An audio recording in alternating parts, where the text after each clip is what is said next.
She is maybe she's really funny, but it's just like anybody eating the zoo.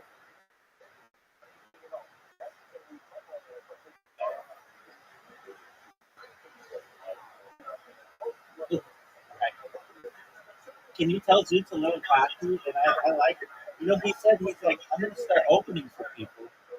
I'm thinking to myself, like, you're gonna say one fucking thing.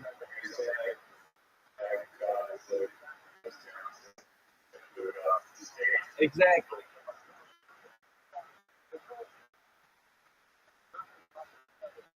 But this is like Zoot literally went from having a meltdown on stage like 3 weeks ago to being a finalist for his entire state.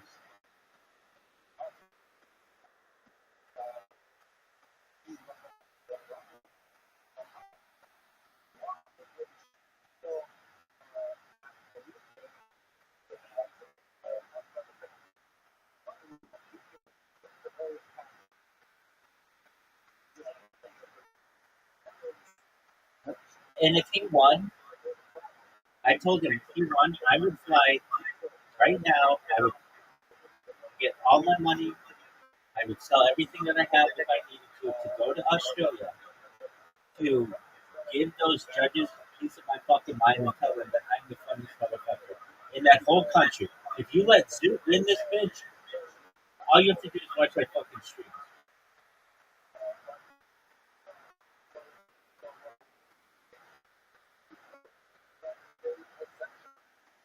And I say to myself, there's no way he's winning.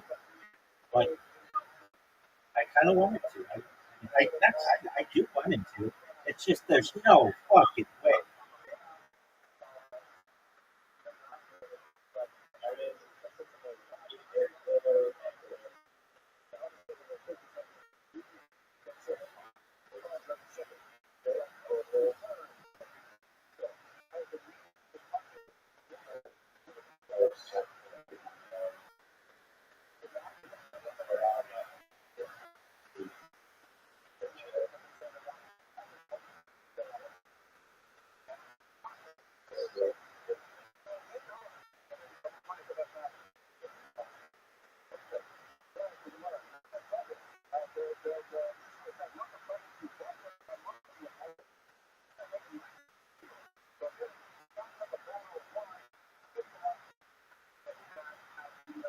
Speak of our friend.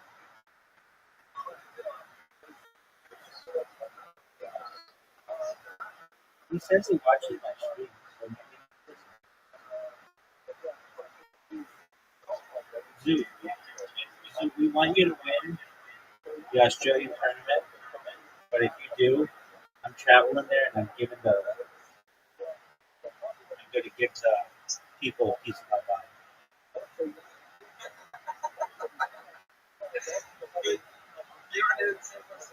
Zoo, I've heard you for the last year.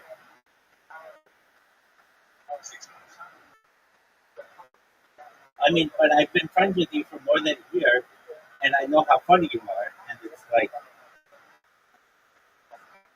but I do say I want you to win. I absolutely want you to win. I will be absolutely shocked though if they. Dude, I'm shocked that you that they haven't booed you off the stage. Yeah, absolutely.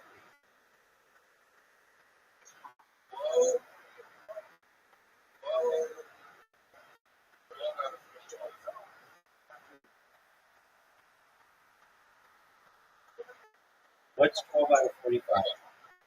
What's 12 out of 45? No, that's incredible, dude.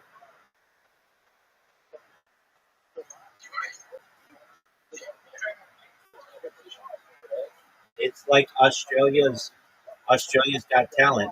You're like the Jack Biju. So you're the Jack Biju of 2026.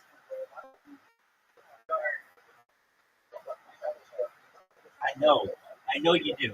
And you're the Jack Bitchu of this bitch.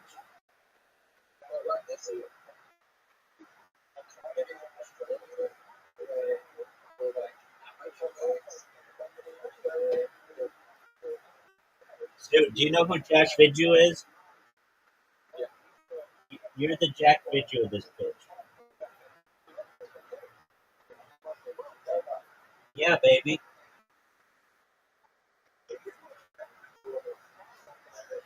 Fuck yeah. Start him up, baby.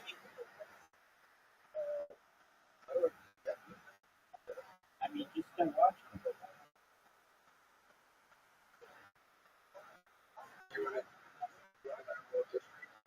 I want to know everything about this fucking competition so that when you win it, I can say, you motherfuckers wouldn't know funny if it bit you in the fucking asshole.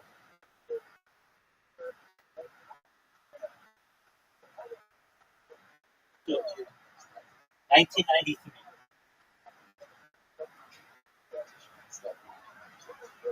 Okay, well, but take me the 3 years before.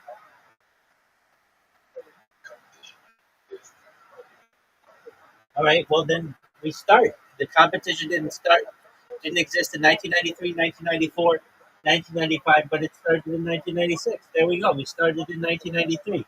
Now continue. Yeah.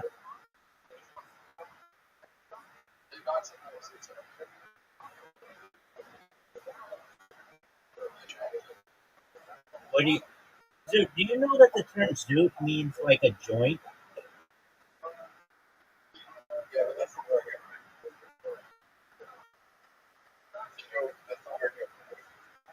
I know. You get it from some anime thing. Okay.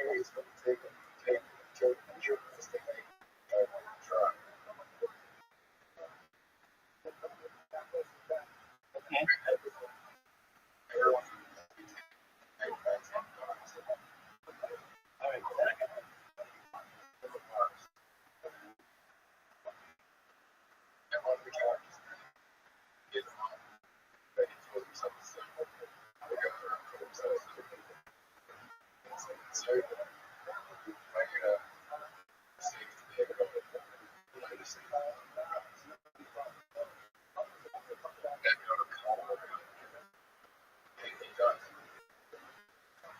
That's tight.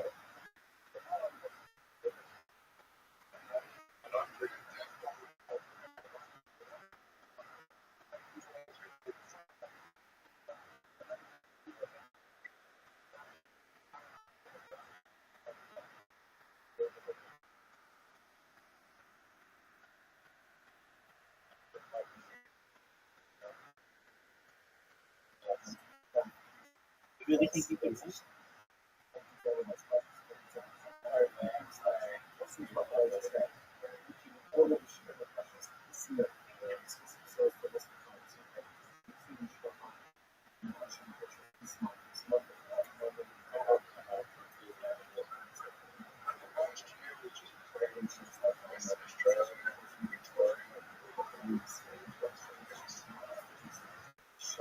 What was it called, dude?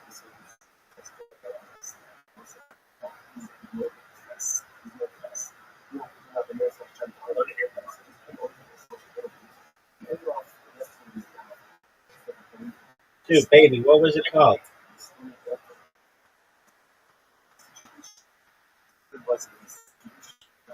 Zoot.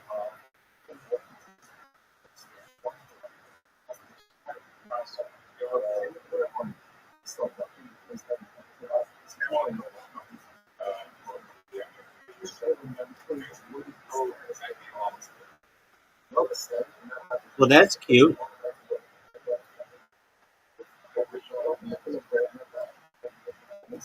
Okay.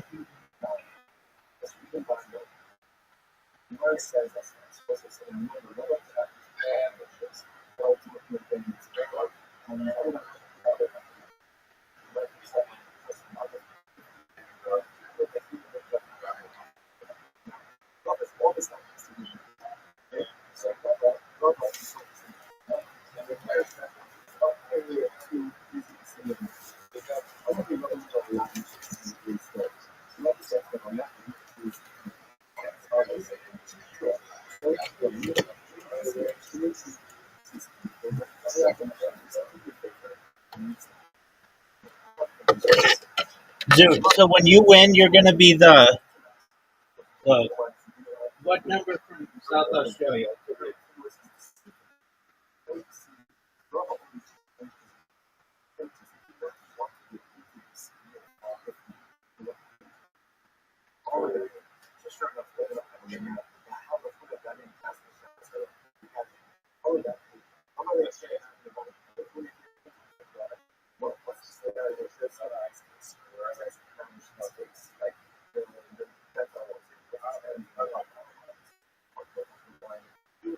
What up, baby? Do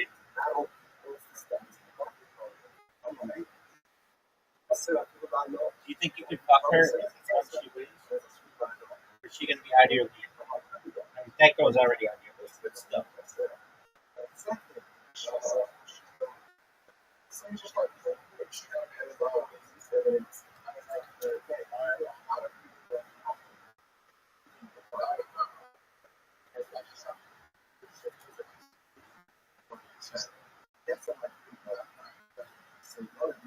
No, that bitch is gonna be a star.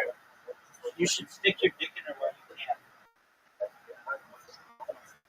Riser, dude, Riser, you almost fucking beat me, man.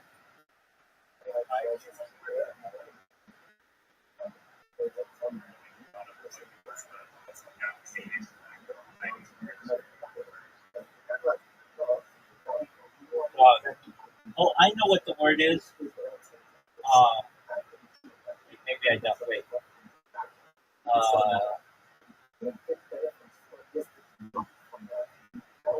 Not yoga, but there's some word like that. Oh wait, Zen. Zen. How is it Zen a word, Riser? I I agree with you on that one. So, give us odds. What are the odds? Right, but think a lot of toil.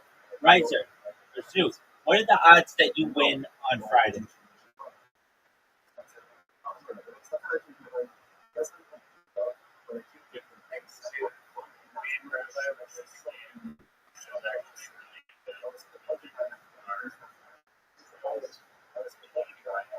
It is. You should destroy us.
Dude, we've heard you. We've heard you for the last 6 months. It's terrible. It's literally, dude. To be honest with you, it is. It would get you booed off the TikTok. Yes, it would.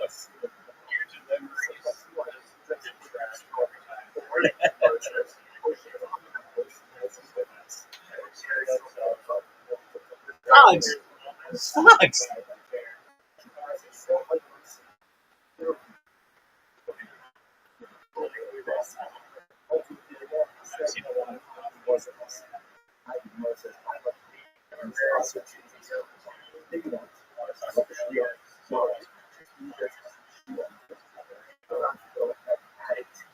No, you never know. Brandon might be fucking playing Mr. Aquarius, and our other friend, Mr. Aquarius, gets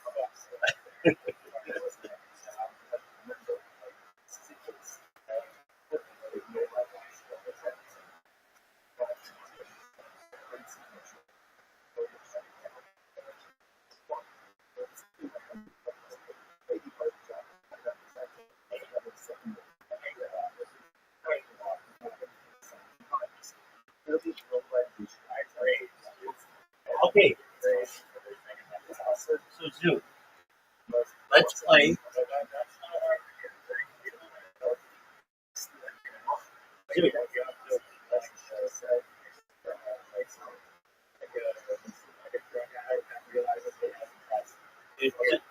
Zoo's never gonna do that. Zoo's um, Zoo, if I had to tell you as a comedian, your material is a 3, your delivery is a 3. Overall, you are a 3.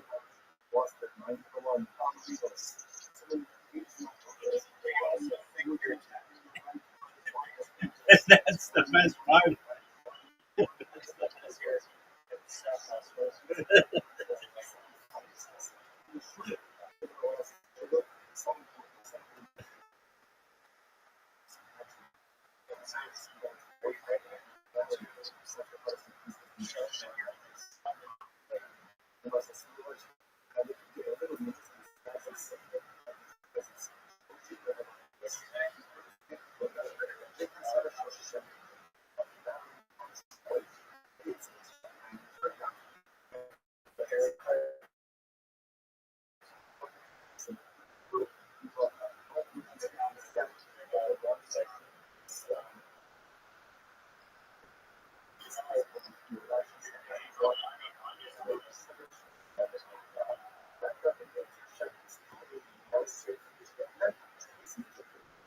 Doug, we get the joke.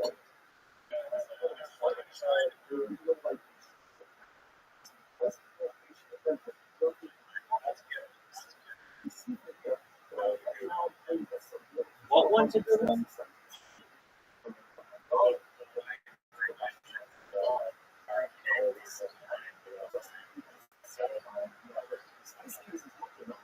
It's predictable. At least to an American audience, they're not going to think it's that.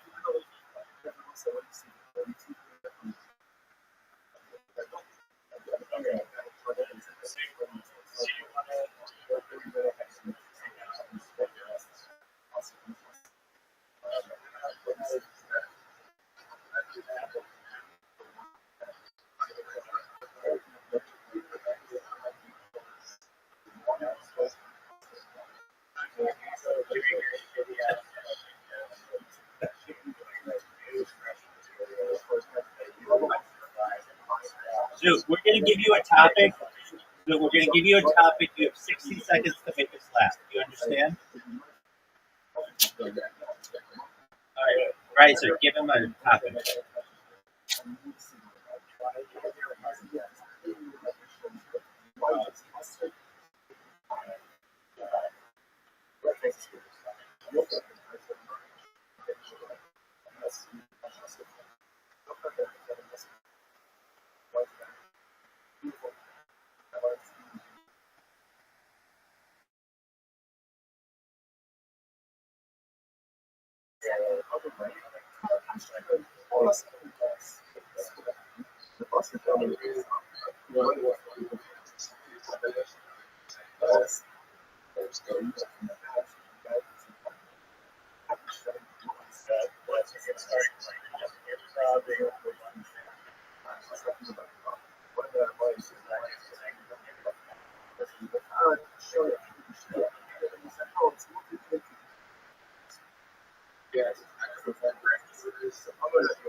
And you'll discover new material.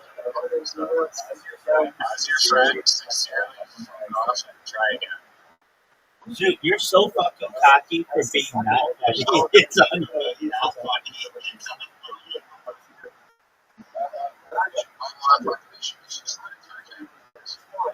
Well, that's the most pathetic, cookie cutter, bullshit. It's not funny, also. That's what I told him. He told me this.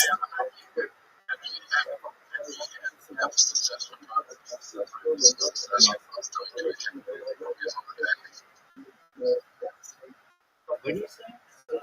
It's not a good life choice. You're rocket science to figure out.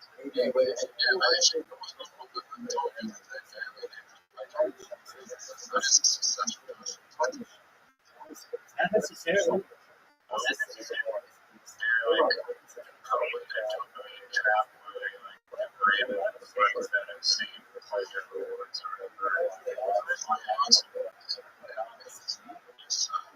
I've seen this rich guy on Instagram, and he has too much money for whatever reason, and he just has all these girls, and he is 40s, and he's still hanging out at clubs, and he's whatever bed he's got girls, but it's dude, I don't know, there's no right or wrong answer necessarily, but you're fucking trying to save money, actually, it's got integrity, but it's got mentally fucking 15 years ago. Nobody gives a fuck about sex or whatever. It's just such a humble way to live. Absolutely. All right, Z.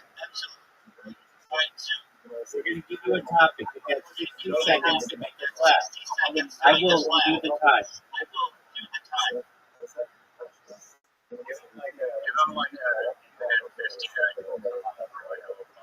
I give you a meow at a minute, and then I cut you off at a minute 10. Same rules as Kill Tony. But you get 15 seconds to think about it. All right, dude, are you ready? Rabbi were doing this, every single one, back to back, doing practically every single one. Rabbi, the fucking topic of things. He did the funniest fucking bit about how strippers fucking just use clothes because they're sturdy, and there's enough lighting and traffic already up the customer in there. That's how you fucking master comedy and skateboard fucking bullshit, self-hustler. All right, dude. Understand? Here we go, dude. Go. Running shoes.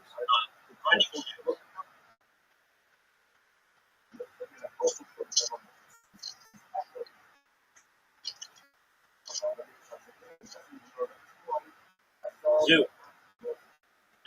Running shoes.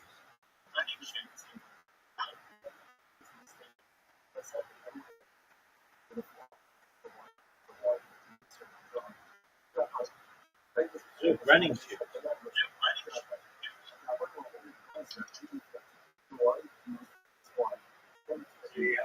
So you have 10 seconds before I'm going to genuinely get it. Please don't disappoint me. What is some of the hedgehog episodes and shit?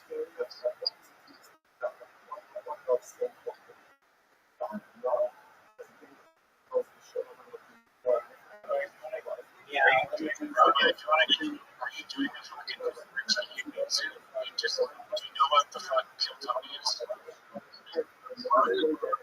Look, this wasn't Sonic the Hedgehog shoe. Not pretend you're performing. Pretending you're fucking performing. You just say a question.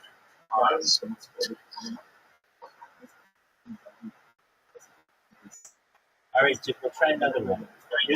Right now, you are ranked the second funniest person in all South Australia. That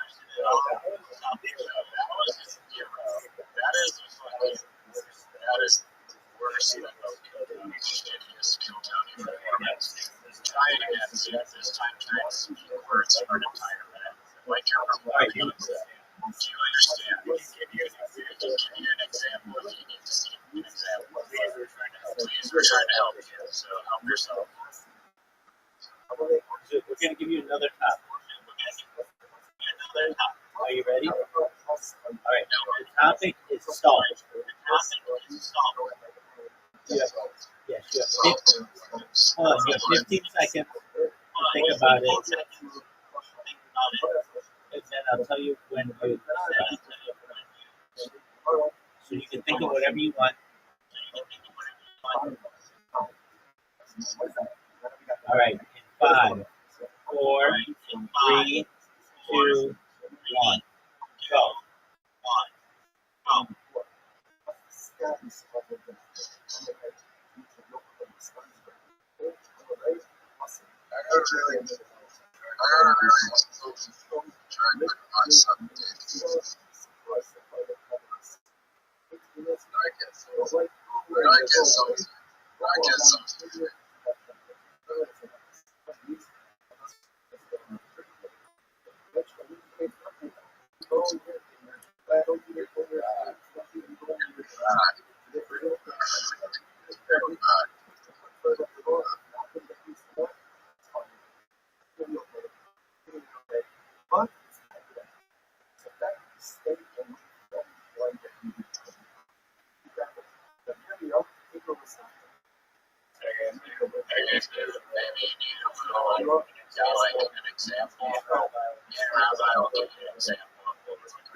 It's not going to be your best material, but you'll find that as you're like, you don't know what is coming next, you're just spewing shit out. It's like you're just on the fly when funny shit will come up. But you gotta, whatever that was, I hope you know it's just fucking garbage, and I don't want you to do that. So, okay, Rabbi topic is parking lots. Rabbi, go kill it. What's the deal with parking lots? Sometimes the lines are straight, sometimes they're diagonal. Who makes these decisions? There's some kind of parking lot committee. Additionally, who's the one that says we're going to make parking lot spots a certain size? Cars have gotten larger over the course of the last century, yet the parking spot remains the same size. I don't understand this. I think that there may be some kind of parking lot cartel out there that ensures that people are parking in a minimized fashion, and also they are having to pay for parking. If I were the person who were making the decisions regarding parking, I would understand that we can charge far more if we have somebody in a parking garage as opposed to a parking lot. I would have parking garages everywhere. I would force everyone to park everything.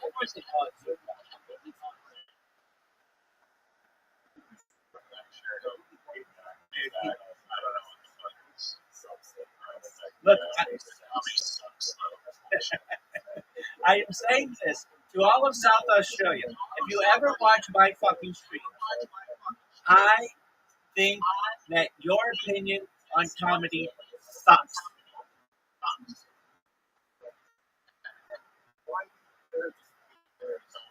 The worst. There's Chelsea, who sucks cops, dicks, and has 3 ways with bitches and bathrooms. And there's Zoo. That's it.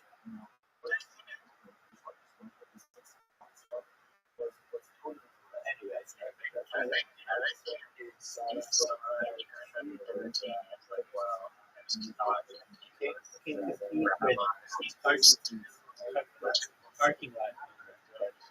All right. Are you ready to lose it, Carol?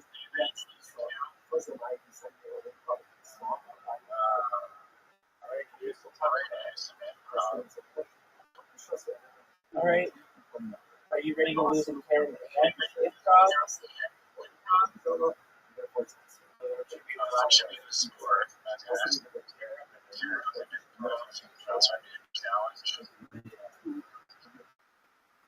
All right. Do you want classic, cool, freestyle 120, freestyle 160, freestyle 220?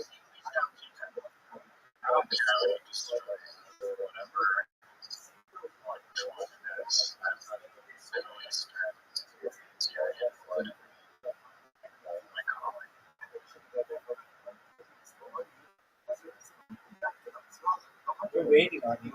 All right. Your word is.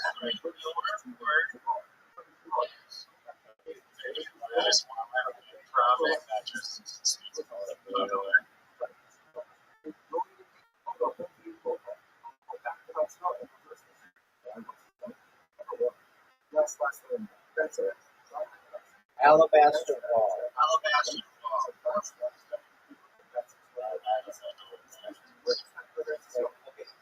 Stucco wall.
Word does. Firstly, it's not a nursery rhyme. It doesn't rhyme. The three pig story is not a rhyme.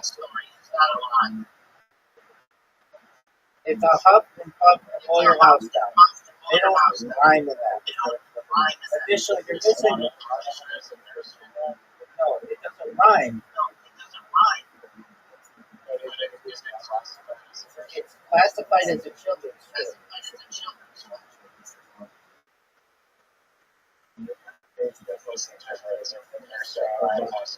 Yeah, like hickory dickory down. The milk sucked on my cock. That's a nursery rhyme.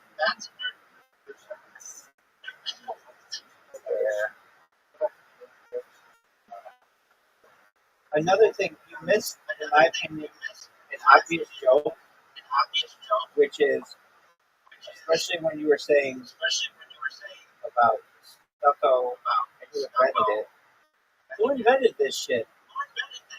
Well, whoever invented it, they shouldn't have called it stucco. They should have called it succo, because this shit sucks.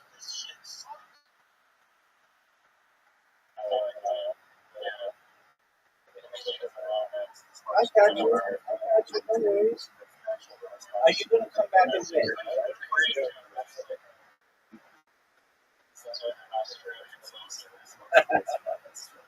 Oh, dog. Do you recognize what you just did? Dog.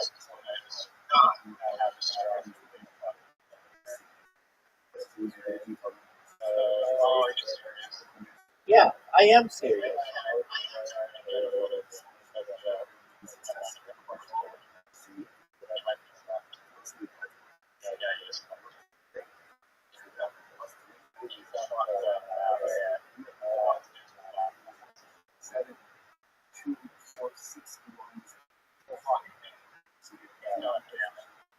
Yo, dog.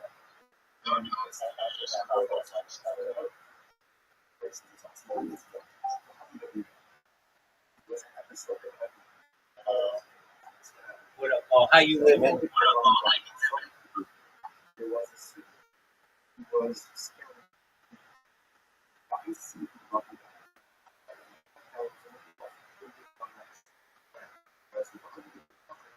Right, sir.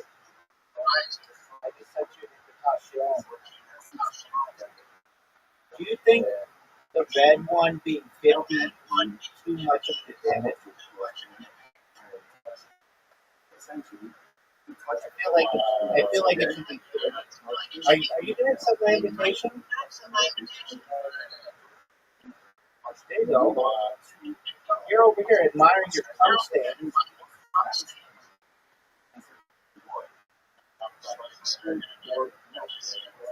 Dude, I've talked about that. Are you proud of that shot? Are you proud of that shot?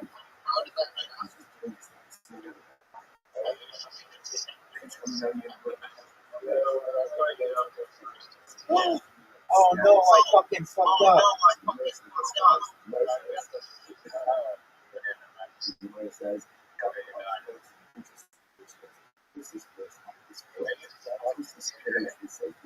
Dog.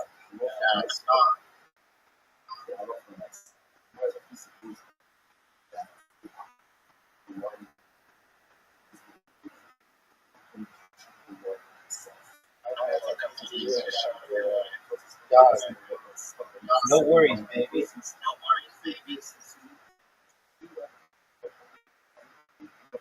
Dog, are you seeing this? Dog, are you seeing this?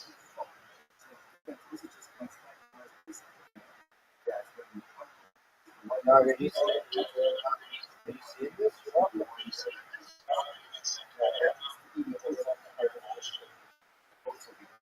You didn't know that?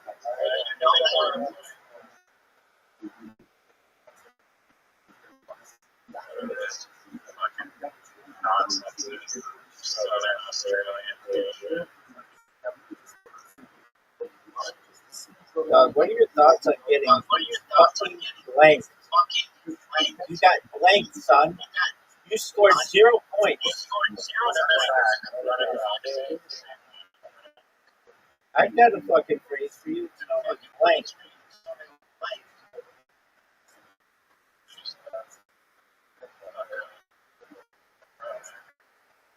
Dog, we're waiting on you to accept the invitation.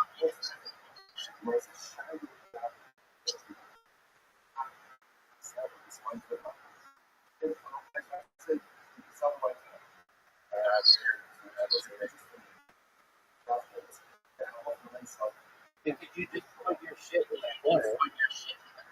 What the? You lost your touch. You lost your touch.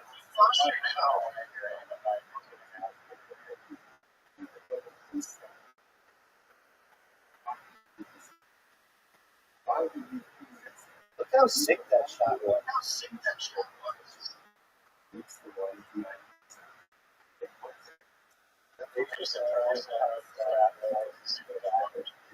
No, that's exactly the dude that I know.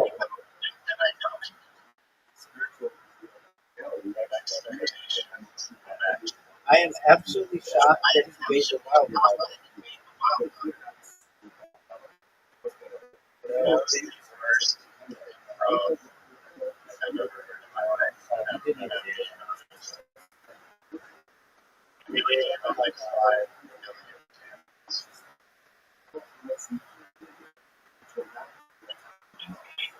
If anything, just say stuff. See if anything lands. Dog, did you get blanked again? Dog. Dog. Dog, you got blanked twice. You haven't scored in 2 games. I mean, at least try to score, son. Do you need me to tell you all of the rules?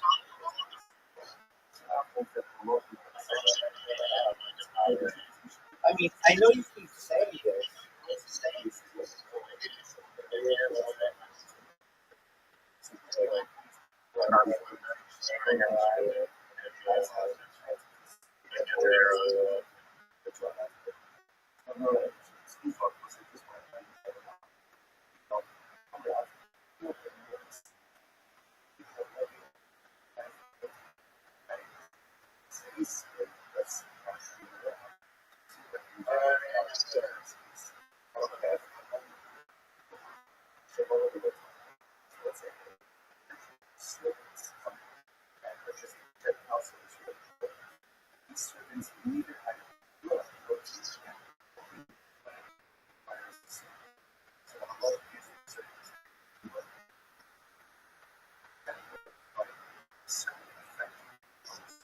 Done. 3 fucking games. You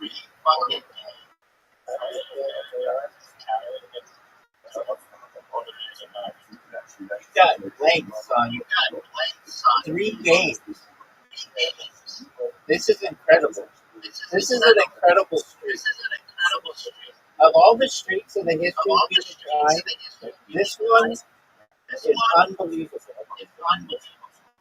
This streak is phenomenal, folks. If you're watching this at home, masturbating violently to how amazing this performance is, you wouldn't be alone.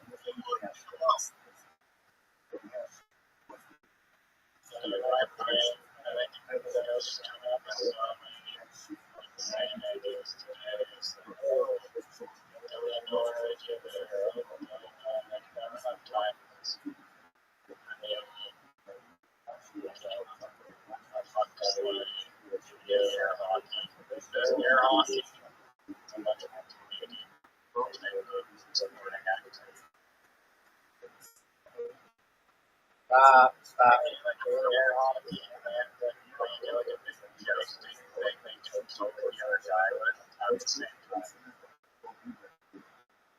Now let's see your comeback.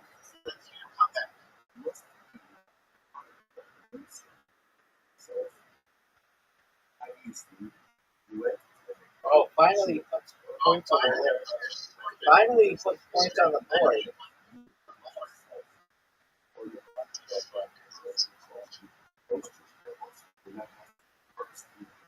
That's a miss. That's a giant miss. Dog. That ain't shit, baby. Baby, I don't even need the red one. But I'll take it. Dog, what an ass kick. Oh, that doesn't count? Too bad, baby. Look at this score I just put up on you. One.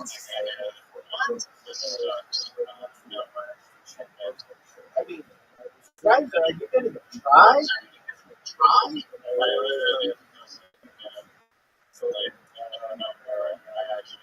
Last game. Let's see you win one.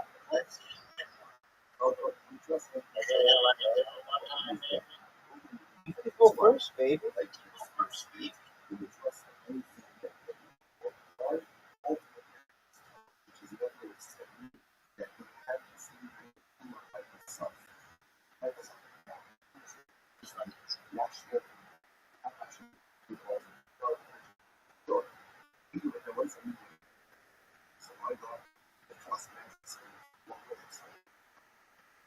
Look at this sexiness.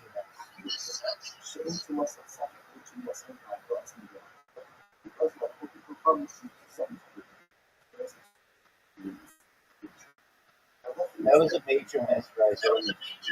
Maybe one of the biggest misses in the history of humankind. Right, so what are you going to do? Are you proud of that shot? Right, are you proud of that shot? That's a miss.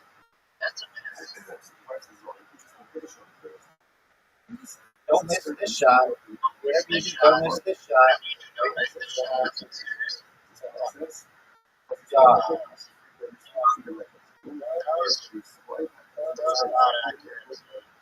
Are you fucking serious? How did I miss that?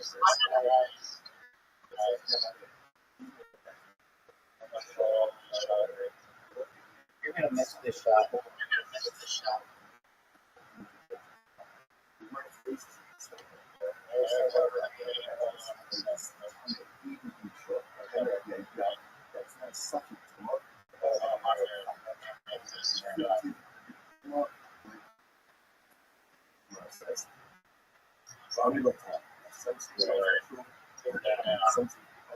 You ready for another? Okay.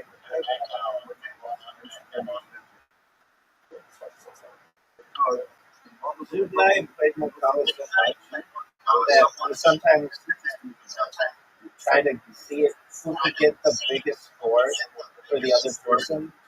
And we've come to the conclusion that you cannot only get 0 points. Like somebody has to score,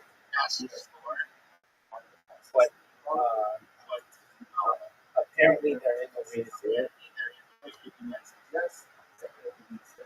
Use it like an alternative scoring theory or something. All right, baby. You have an invitation. Oh, I did go. I'm glad you have it. I mean, are you gonna go? Everybody's waiting.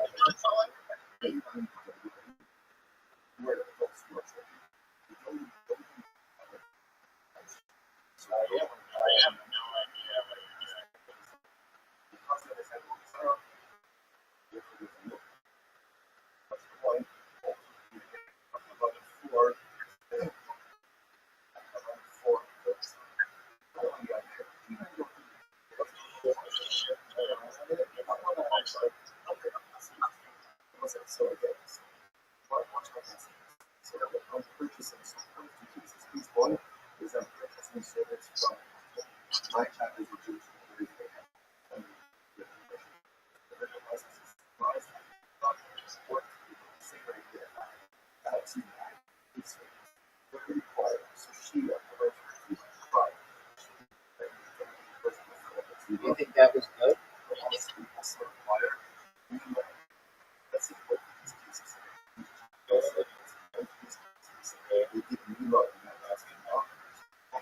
What do you want me to do about it?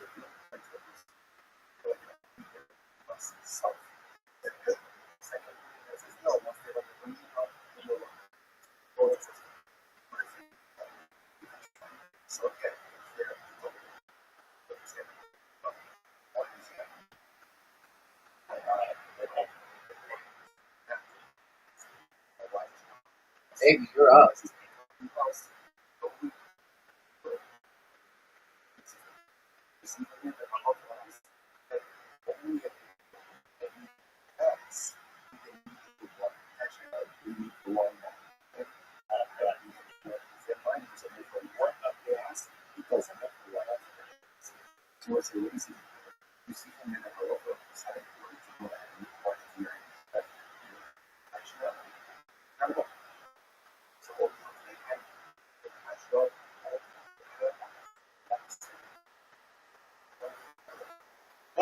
What a great victory, folks. If you're watching at home, Rabbi won 32-15.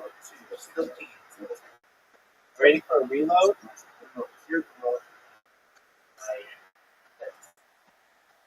mean, you're pretty much getting fast with today.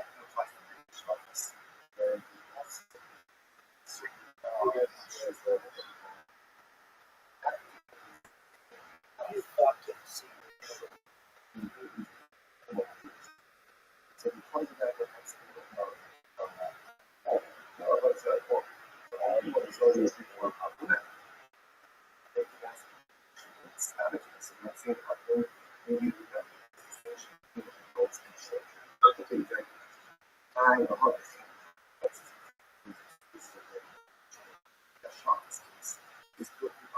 Big God.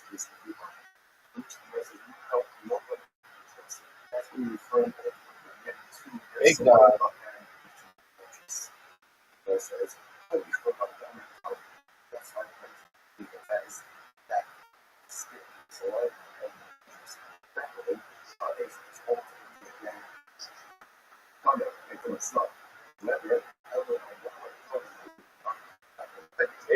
You know it's good turn.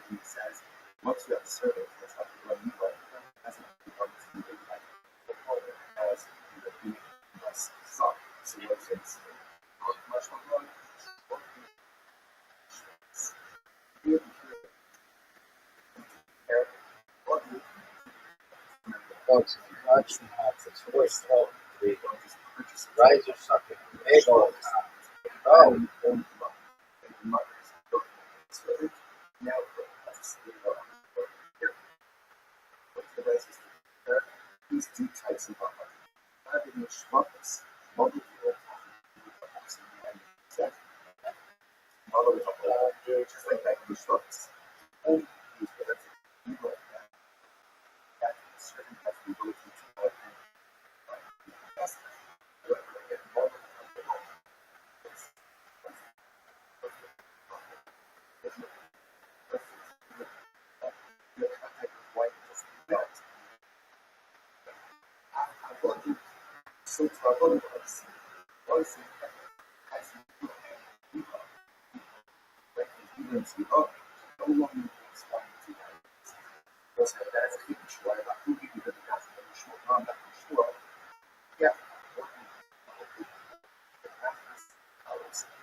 maybe it's over for you, son. It's over for the riser. Everybody should know it's over.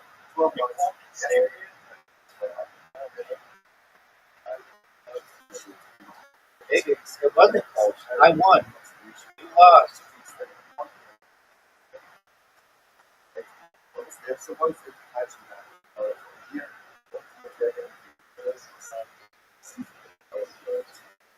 Dog, what do you want me to do? Dog, what do you want me to do about it, baby?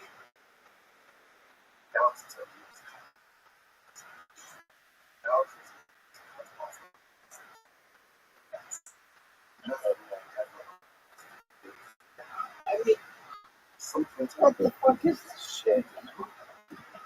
You give me three wins or not? Do I have to give you the win? Do I have to give you the win, son?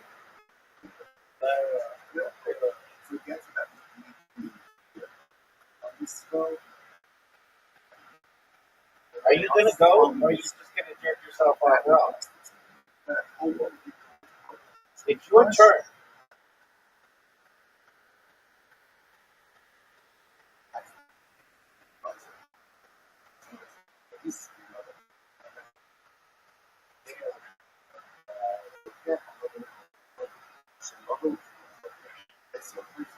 No, that doesn't even make sense. Are you going to go? That would make sense. If you would go, that would make some sense.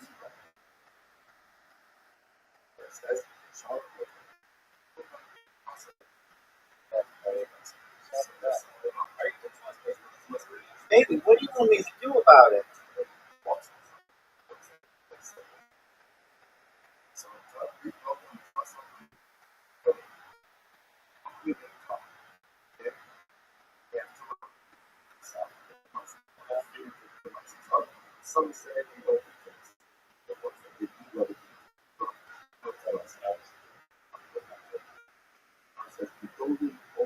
Baby, what do you want me to do about this?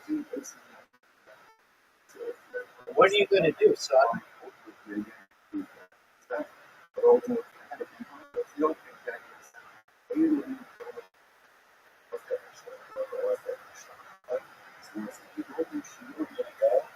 Baby, I went.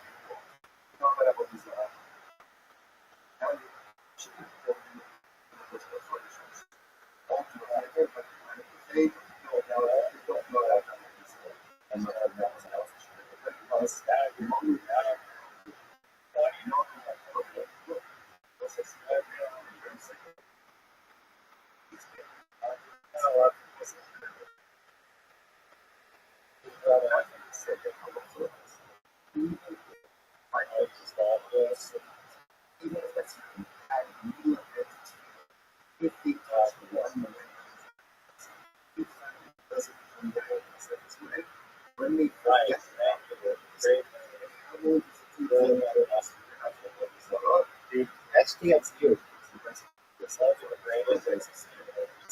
STFU. There wasn't anything I could do. You're up.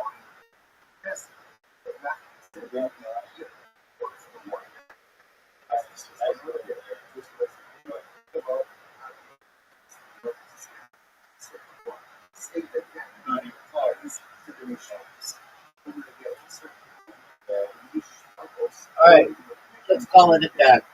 We'll let you win, so you don't go crying and bitching about rules and shit like you normally do.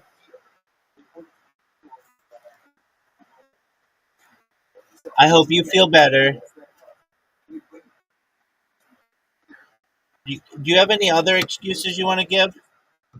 Oh fuck!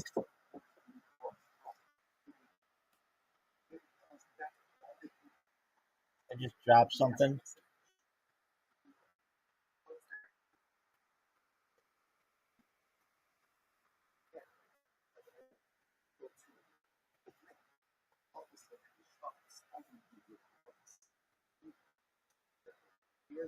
Yo, dog. Are you proud of the way that you played? Are you proud of the way that you played?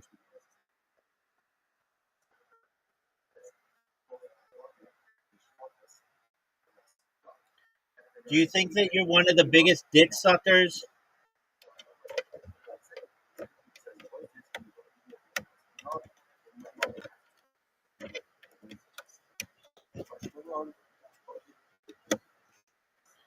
Dog, you know that's untrue.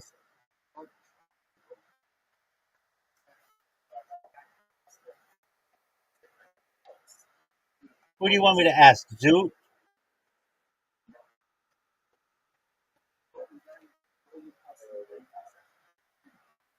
Like in South Australia? Watch one day we go to South Australia and literally everyone there is either A, extremely dull, or B, extremely funny.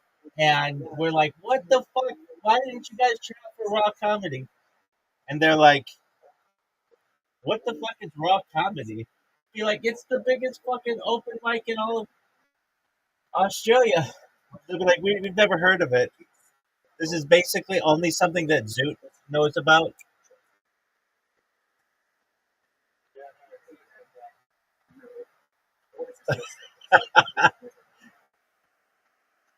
No, unfortunately, I'm afraid to say that it is quite big.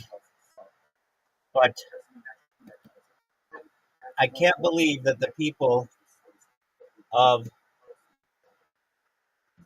South Australia are going to be represented, perhaps at a national level, by the one and only Zoot, who can't even make running shoes funny.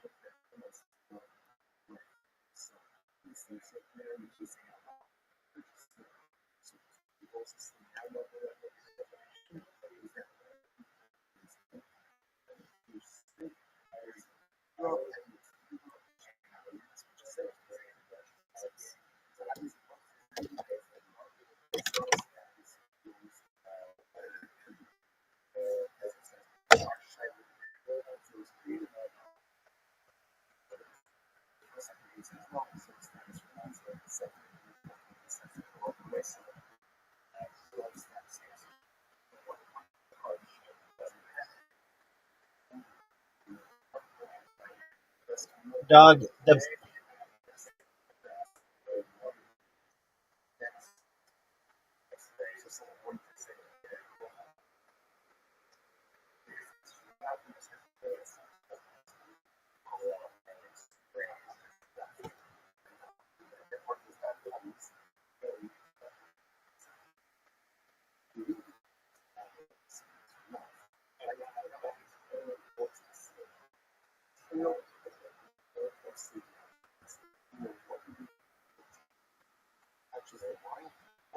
Dog, I have a question for you.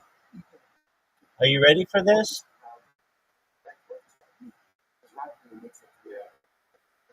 I mean, this might be one of the greatest questions you've ever been asked in the history of question asking. So please prepare yourself.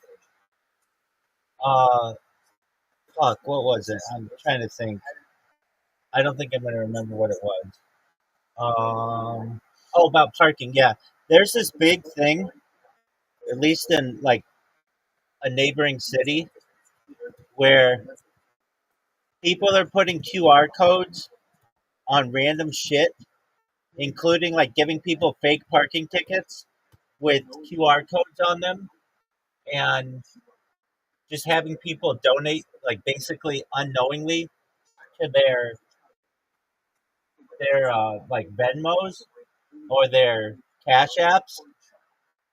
And if your city ends up starting to make people pay for parking, you could just go around downtown and put on their cars just like a thing that says new Squamish rules, you got a ticket or whatever, and then you make it look like the official ticket, and then instead of paying the city, they pay you.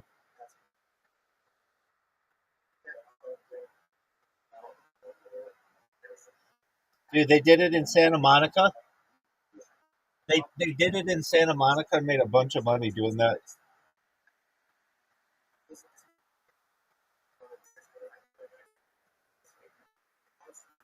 They got caught, but I don't know if what they did at the time was technically illegal. I think it was because they, what was it? Yeah, exactly. They defrauded the people, but then there were other people who just went around and put their QR code on random shit and just see if they could get donations, and I don't think that was illegal.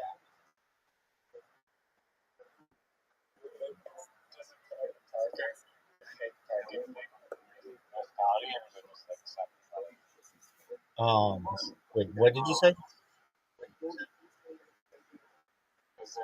the random bar placement like a fake? It's not a fake parking ticket. It's just like their cash out. They made a website that made it look legitimate.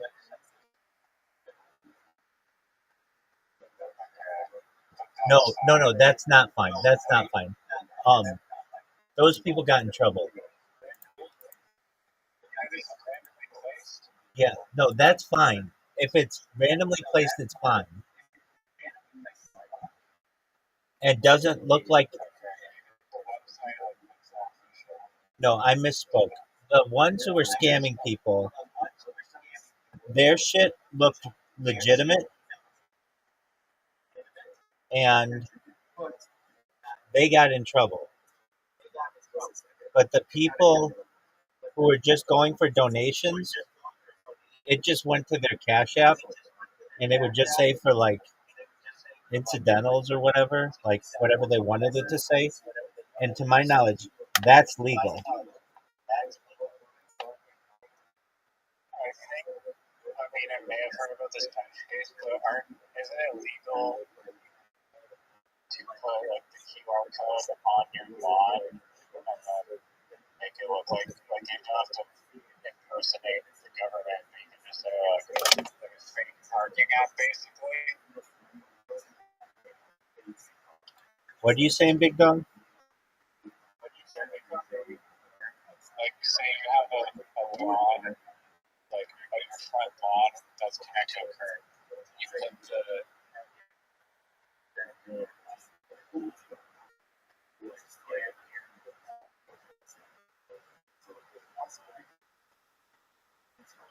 That's a good idea. I think that's legal. I do. I do think, so long as you don't make the sign look like a government issued sign.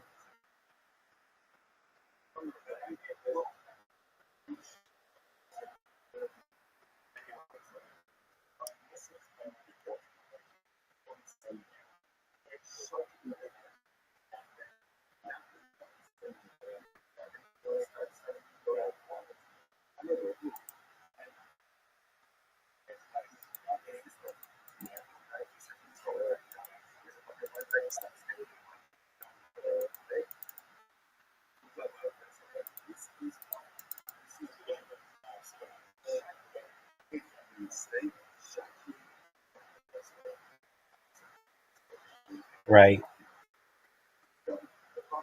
I mean, you're probably going to get on some kind of list if you do that, where they're like, even if it is legal, they'll make some kind of law, and the next time your local town council goes and votes on something, they'll say that that practice is illegal.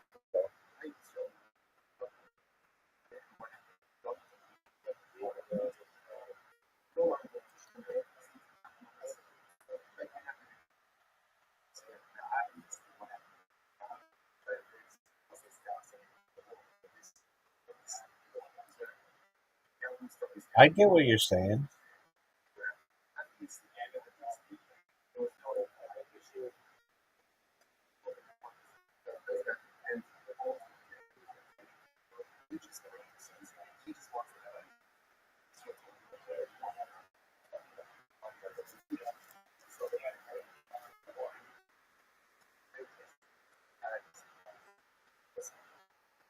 Couldn't you just say it's a donation?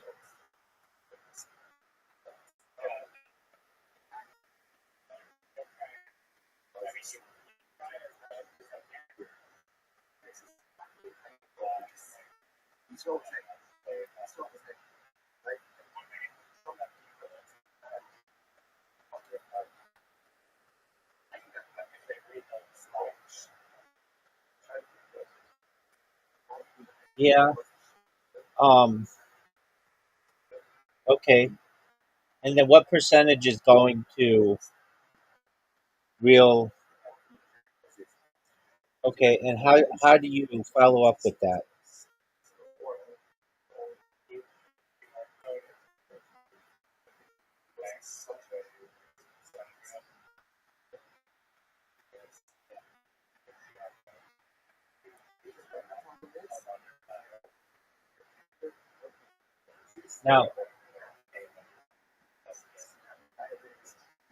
Now, what if you put tickets on everybody's cars and you just said it was voluntary to pay it, but in small print, it said it's voluntary.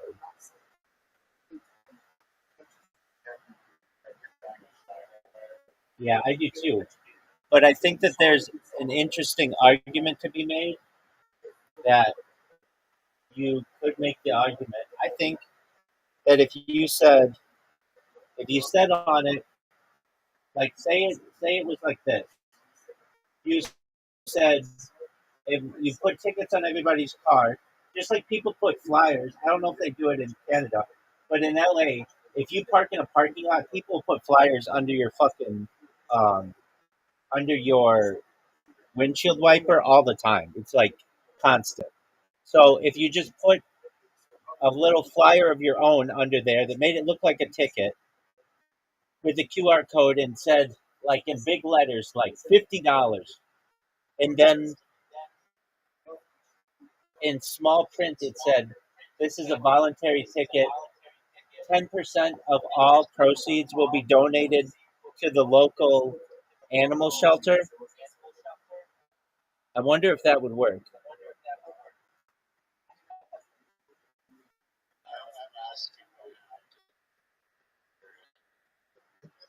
feel like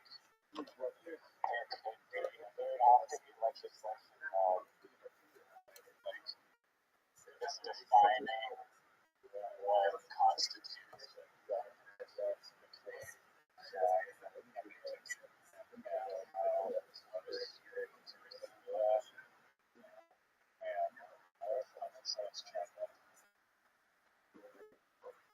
What is AI saying?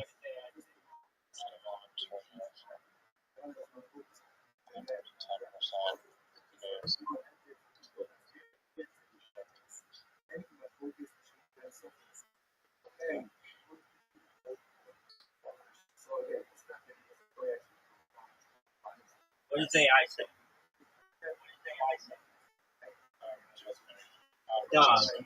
Dog. Right, you do that.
Yeah.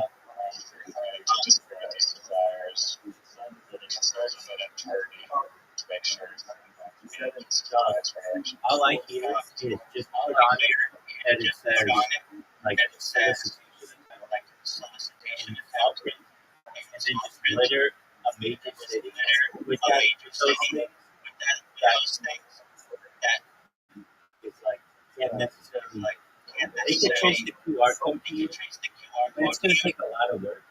And you get random ass people who are just like, okay, I'll give you this.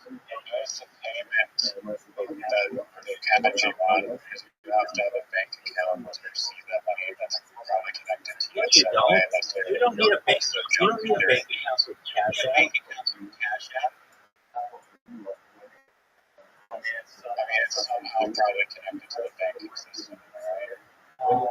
No, it will be connected to your Cash App account, and then you can transfer that.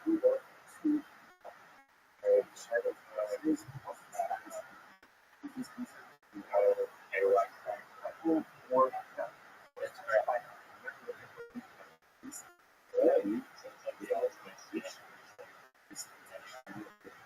Yeah, that's why it's used so much for like pay for sex and stuff.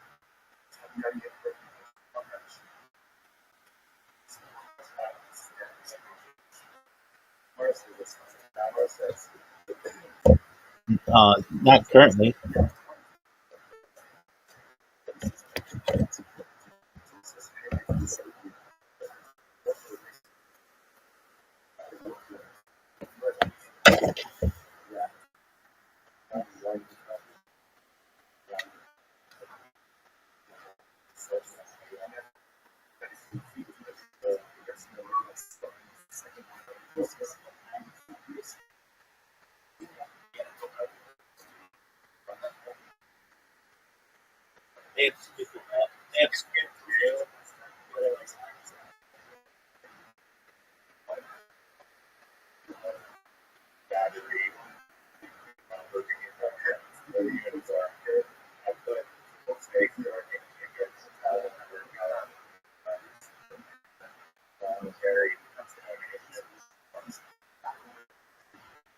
that's the power of QR code.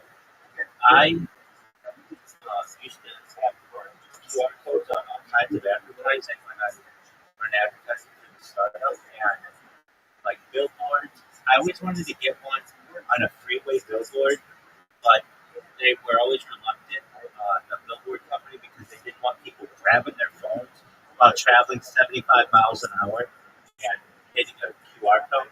But I think they do it nowadays. I see them on television.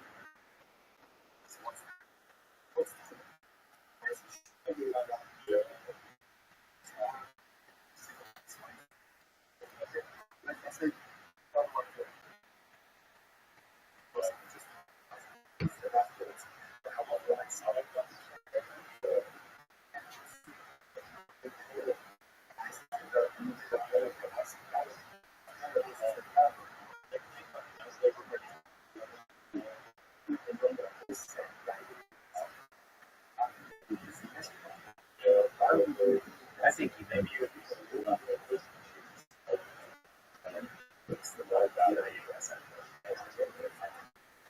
I think you can get away with it if you just put in small letters at the bottom.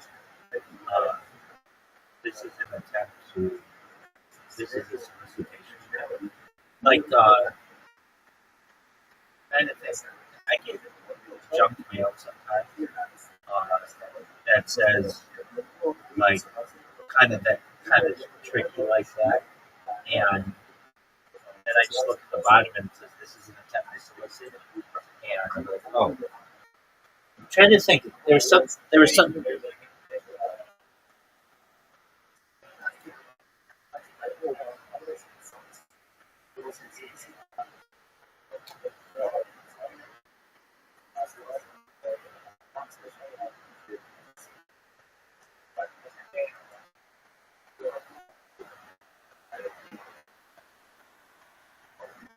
Okay, that's in. Yeah, but you just have to put at the bottom. This is an attempt for solicitation, and or this is a solicitation attempt. I think you could get away with it. Like,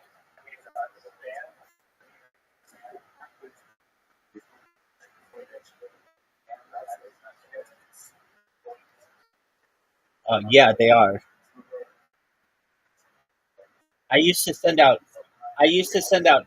I used to send out thousands of text messages using a service called Twilio, but we would send them to people who had already agreed to the text message, so that was kind of the loophole.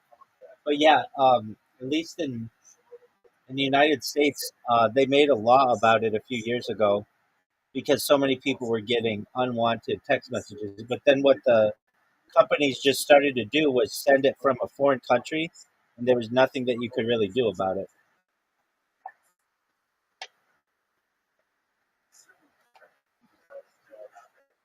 Yep,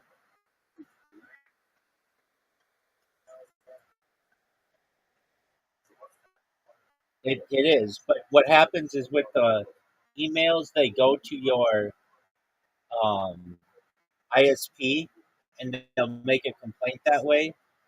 With the phone, it's a little different. They have to go through a service, and basically, there's no KYC on the service generally, so you just go and start up with another one.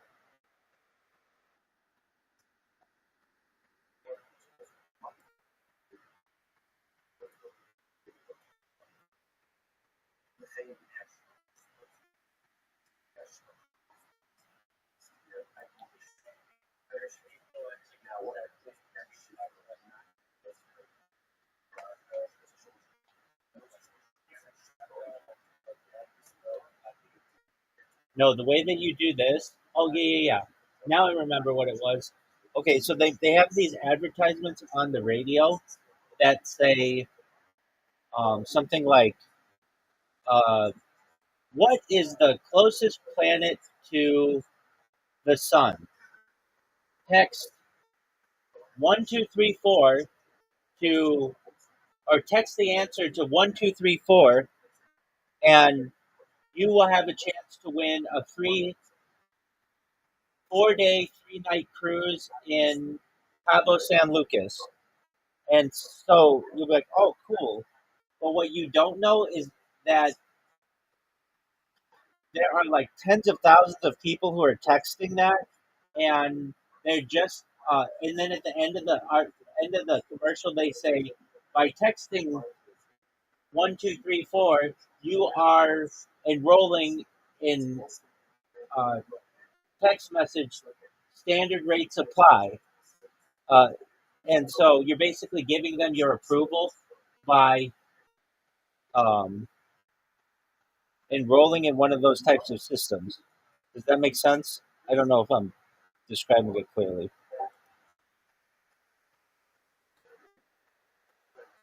So basically, they have a really easy game that, like, it doesn't have that hard of a question. And so you get people, especially like kids and things, who think that they're going to win a contest, and they text 1234 with the answer Mercury, and it turns out that they are just enrolling themselves into this text message service. Does that make sense?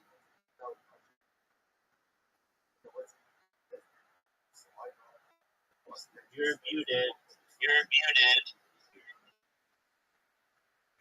In the advertisement, do they say like whatever the line was you said before about like agreeing to like this thing or whatever? I don't know. It's strange. It's like a loophole where you actually like really do not disclose what you're signing off on, which is the best loophole for like They also do one on the radio. They also do one on the radio. And I know this one specifically because I used to talk to the radio company about it. Their iHeartMedia, their radio company, the biggest audio company. They used to be called Clear Channel. They owned like as many the United States stations the United States they could legally own in every metropolitan area. And they had this thing where every hour on the 20s. So like 27, 28, 29, 20, all the way to like 6:20 in the evening or something. They would give away $1,000. And they would say like text the word to cash 40404. And text the word cash. And they would text the word cash by, and then it would say by really fast. I didn't say it really fast. By really quick. By texting you agree to the terms and conditions of this standard rate supply. And they would get all these people. In Southern California. I think they also say this is a national contest. But I remember our representative that they had to say. I remember our representative would I came in with and I was like, what are you guys doing with all those numbers? And he laughed and he said, like, but what do you mean? And I'm like, well, you're getting like tens of thousands of numbers. For what? Is it just going into a database? And he said, I don't necessarily know exactly, but I think that we sell that data to other companies. It's seen as really valuable data because all of these people have already enrolled in text messages from the company. And so all we have to do is give away $1,000 for that weekend. And in exchange for that, we get $10,000 if agree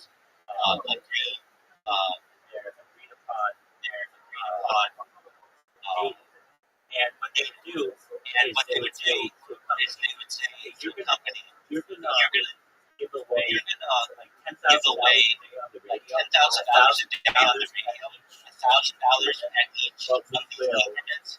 But we will do do a we'll read about your it's called a library. little Like 15-second pitch about your company right beforehand. do this. So a lot of lawyers would do this. They'd be like, They'd be like, oh, whatever the big sponsored by lawyer, Superwoman, super whatever lawyer. the big There's some lawyers in LA who There's some big lawyers in LA are featured on so this. they give a different word. 10 times a day, A bunch of they get a different word. and then And then a bunch of people text it. And then all that information is already created from text messages. And then they can sell that to people. Does that make sense? Why is there no law that says that you can't resell that data like that they're consenting on? Because you're consenting for a radio company show to send a text message. You're not consenting for a random lawyer or random offshore company to send you text messages. The way that it's set up is that you would agree to any text message that's sent to you. I agree to this now. I get what you're saying. I get what you're saying. Like, I get what you're saying. They don't send you Who's to 50,000 say they don't text send you messages. 50,000 You can text always messages? opt out of You it. can always opt out by of the saying text stop. message by saying And stop. I think they say Yeah, that in the I think they ad, say that in the ad, something like that. But But it's a really easy it's a way really for easy way for people to be able to text messages. I can tell you, I used to send out I can tell you I used to send out thousands of text messages to washers, car contractors, like wash car cars. contractors They would who send wash so cars. many They out. would send They so would many out. fucking call. They They'd would be like, fucking call. They'd be like, I'm kidding. so many text messages. So many It's absolutely ridiculous. text Please messages. stop sending It's text absolutely ridiculous. And I would get Please a stop sending me text messages. And I can get opted out a report. I can see opted out text messages and what time they opted out. And very funny. it's very funny. So what would happen is we'd have too So much what would business. happen is we'd have too much many business. car washes that We have too many car washes that we need to cover them, and we needed people to cover them, and we wanted to make sure that people would cover them, so we would send out text messages to all of the washes that we had in the washers that we had in the sometimes we area. would pay more. And sometimes we would pay more They would pick up one of if those they up. would pick up one of those out of the text messages. I just know it was really I just know it was really programmable. there's like a programmable system. What You put in what text you want to do. You can do up to I forget what it is. I think 120 used to be 64. used to be 64, maybe it's 128 And now. to put emojis in And you there. can put emojis in there. And I would do a test one. I would do To like test one one, of our or do like one of our make sure office that phones, make sure that works, and then once it works, just send that bad boy out. And I'd send I'd send There are certain like some regulations like as to what you're allowed to advertise. I imagine you can't just sell hookers or something. I don't know about that, but I can't tell you that. but I can't tell you. You have to pay for every text Have to pay for every text message you send out. It's like 0.00001%.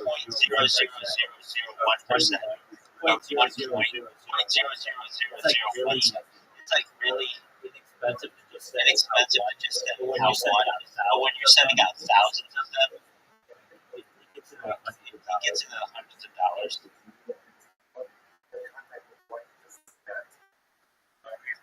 Well, I mean, it's still worth it, though, I guess. Yeah, I mean, Yeah, I feel like the washer people probably like deleted the initial text message that says like you can opt out, and then they just don't know that they can opt out. When they called you, did you tell them you can opt out? just say, yeah, we just say all you have to do is press stop.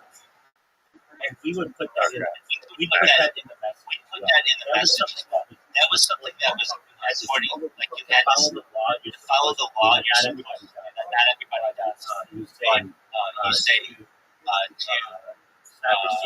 stop receiving these types of messages. Apply stop STOP. And that's it. You have to set that as a follow-up text that costs another point zero zero zero. It's all in the same message. But sometimes you But would send out. sometimes you would That's a send lot out. of characters, Yeah, though. so sometimes we would send out sometimes you can send I out. think you just say two I think you opt-out, just say stop. two opt-out, And that's not stop. that many. And that's not that many. That's like T-O space O space O-P-T OPT space space OUT space. space. It's like 20 characters. 20 characters. Like at least 50. So you have about 100. You have about 100 that you can work with. Sometimes it would And sometimes it would send multiple texts So we together. have like So we'd have like texts that would go three out. texts that would go out. Why would we have one that Why would so we have one that you would so say we something would like, say hey, we something like, noticed that hey, you we are noticed that you are interested in becoming a contractor with us. contractor with us. If you're interested, please reply with your please call whatever our number was. And feel free to talk with one of our. Yeah, sometimes if you get into something like that, it can get wordy. So sometimes it might be like one, maybe longer than one message, or we'd say like, hey, we have jobs available in these different areas of the city or the county or wherever they work. When you get into like how much the job is, what his zip code is, and all that kind of stuff. And there's a list of them that can get pretty wordy. So sometimes it would get into 2 or 3 text messages, but then at the very bottom it would say to opt out, send stop, or something like that. Or I think it would just say stop to opt out. STOP space TO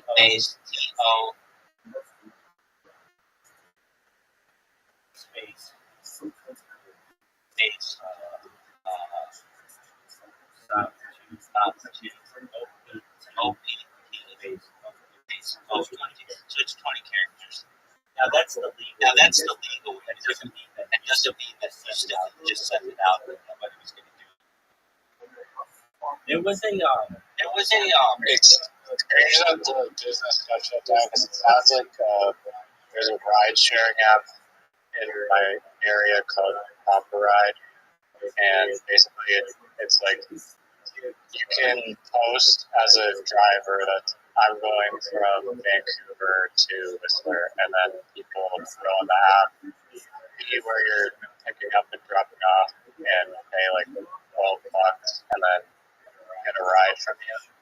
So it seems like it's a different model from Uber where you're like requesting the model, and Uber really owns the driver and takes a big cut of the thing. For this one, the website does take a cut for connecting you with the driver, but the driver is like fully like autonomous, and they're dictating the terms, and other people are reviewing those independent drivers, and they each have their own rating, which is, it's not like Uber where a poor driver reflects on Uber more as a whole. Like if you're a terrible driver, you get bad reviews, people see you on the platform and not want to get rides from you.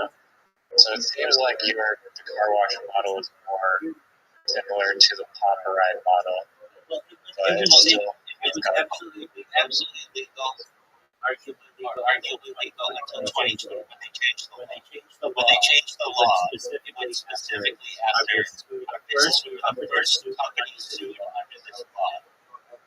And the reason why they were sued as well. But then they got an exemption, and we weren't able to get the same exemption. What did the law stipulate?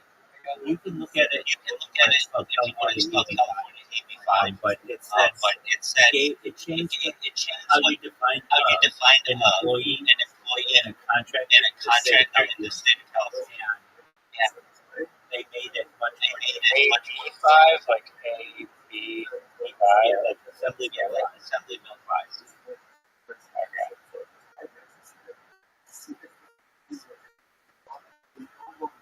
But again, it sounds like you're just a platform connecting independent contractors, and you weren't like employing them necessarily at all, really. That's true. But That's true, but you do have control over that. That's what the state of California It was really pushed by It was unions. really pushed by unions. It was the first It company was the first company in the state of California to get sued. They got sued for $45 million. I think I think they eventually settled or something like But that. then couldn't you pivot and then actually start a company where instead of them being all independent contractors, they work for your company Yeah, and that have business the right? model is not profitable. People have tried that. People have tried that for for 30 30 years. years. It's not profitable. It's not Of profitable the because insurance, of the the insurance, wear and tear the on wear and tear on someone's vehicle, and when when it rains, even though it rarely rains in Southern you California, have to pay the you have to pay the people, and then you have to pay their insurance, and you have to pay for all their you have to pay for all their gas. It's extremely It's expensive. extremely expensive. There's another company. There's another company that that pivoted to that 85 once passed, 85 was and they went passed, out. and they went out. I mean, isn't Uber, does Uber pay for all the gas? But you have to understand, Uber got an exemption, Lyft got an exemption, DoorDash got an exemption, Grubhub got an exemption. They were They operating were operating illegally, just like we were operating once they passed the They law. were able to get They were able to get car exemptions, washing. but car washing was not. Is there no like law that says you can't favor big companies over small companies in a state? So basically, They lobbied really hard, and they were, and they were, and we didn't have the and same we didn't have the same lobby. We had some money behind We had us. some money behind We us, did look and we for did look politicians for politicians to be able to but they support it. didn't want to But they support us didn't want to support us because this was a big union push, they didn't and they didn't want to go against the union.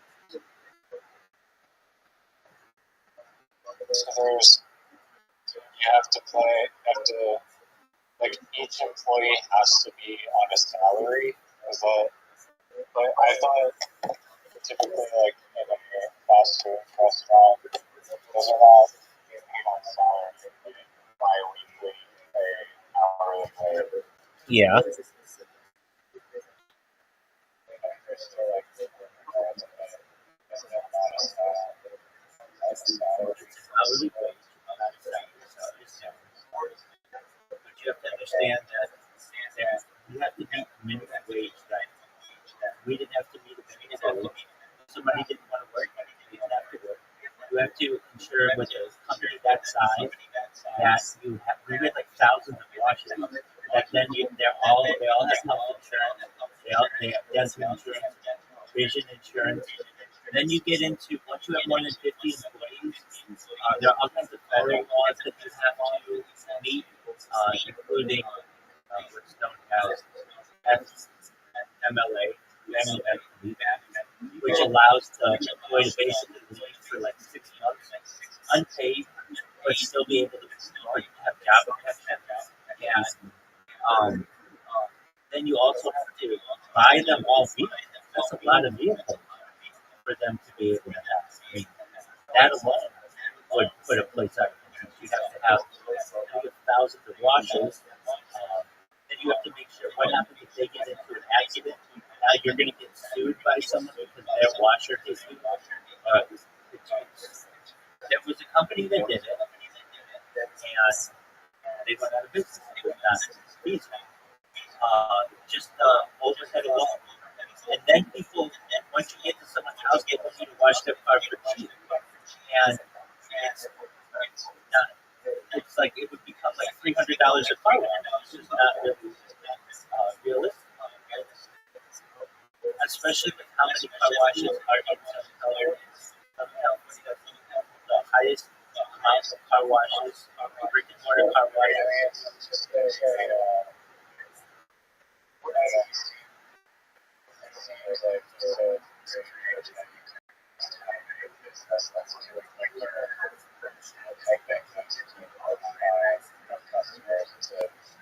Absolutely.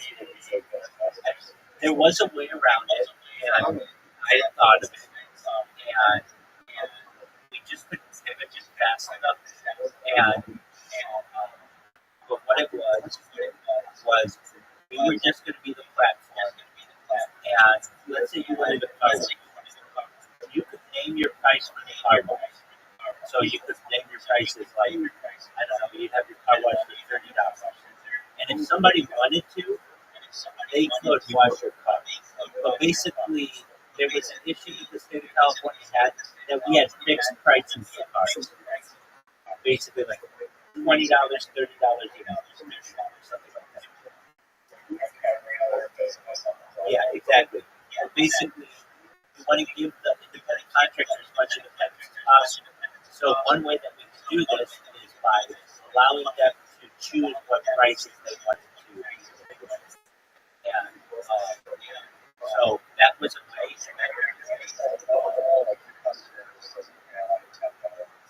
Yeah, but then nobody would watch it. So then they have to raise it to $15.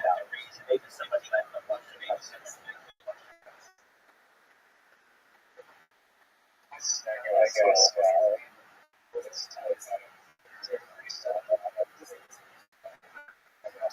Well, I mean, it just depends. If you're in the area, if you add a couple cars for $15 or whatever, but if you're not going to drive across the city for that, but if you have somebody who really wants their car washed and they'll pay $100 and somebody can wash their car, they'll get a bunch of people who want that job.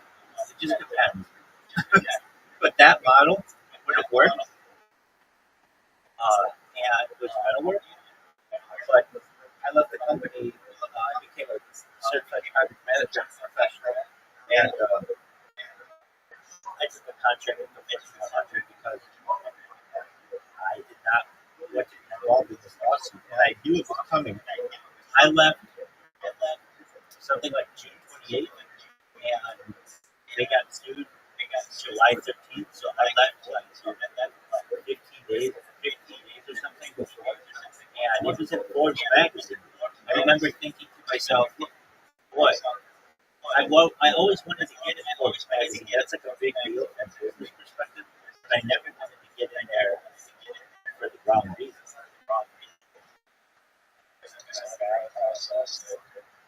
It is to some extent. Nobody wants. It was everywhere. It was a very high profile lawsuit, and I did not want to get involved. So but actually, that's not it. Because I was the top employee. I was the managing director. So I did not have a boss inside of the law. And so I would have been doing it. Yes, I was. You don't understand. At least in the state of California, yes. Directors of a business are liable, just like the ownership are liable. I'm the managing director. It wasn't but that doesn't necessarily mean that I can't be at fault for that. That just means that they can't go after the ownership's personal assets. But I could have gone to jail for a year for that, and I didn't. But that's not why I left it. It was coincidental that I left. The reason why I left in actuality was I got a call. There was we have an Orthodox holiday in May, usually, and I needed 2 days off. Now I know I told you this story more than you like to know. That basically, I had arranged by coming back to this business, I would get all my days off paid, and I turned my phone on after the holiday. I got text messages from the owner of the business saying I was taking too much time off, and that he needed me. And that wasn't true. That didn't mean I certainly felt like I said, but I recognized that this time going back on his word, and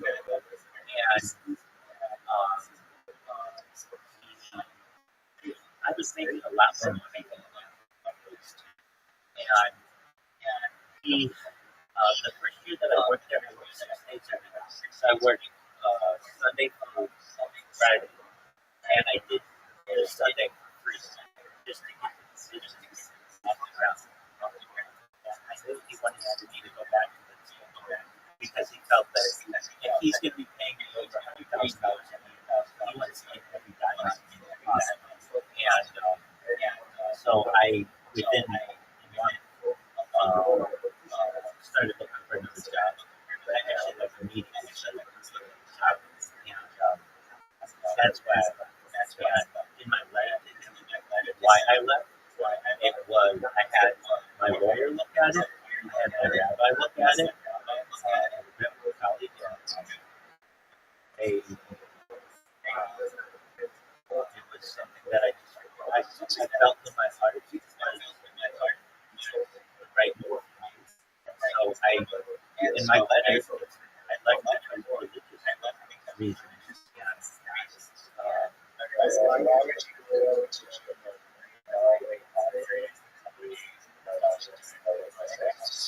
Yeah, so I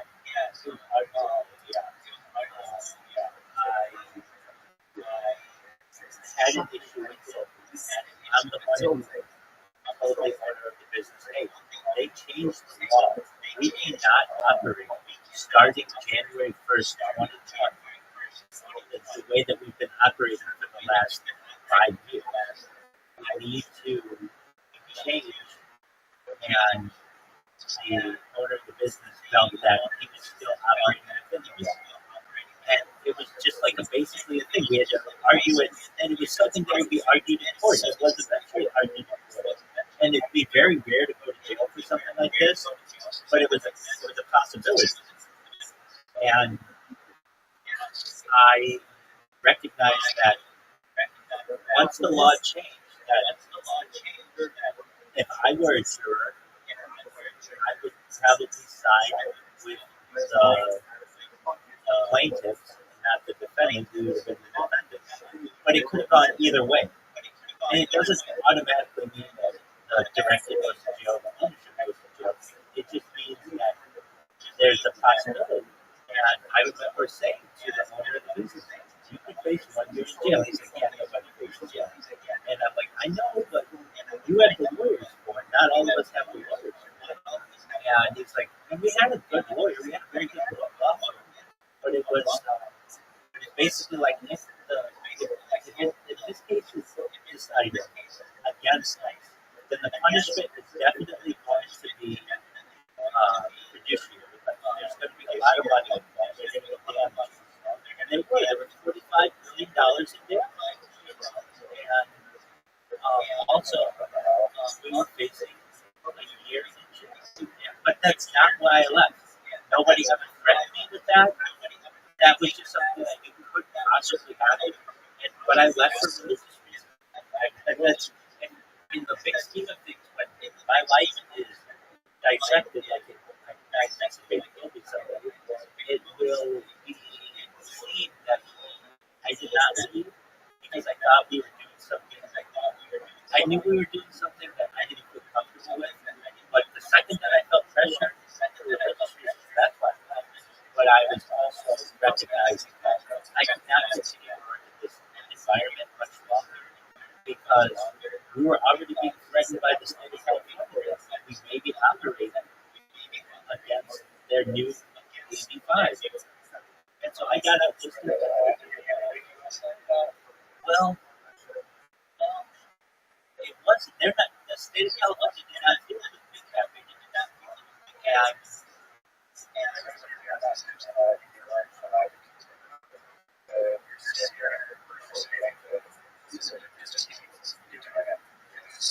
well, we were changing our business.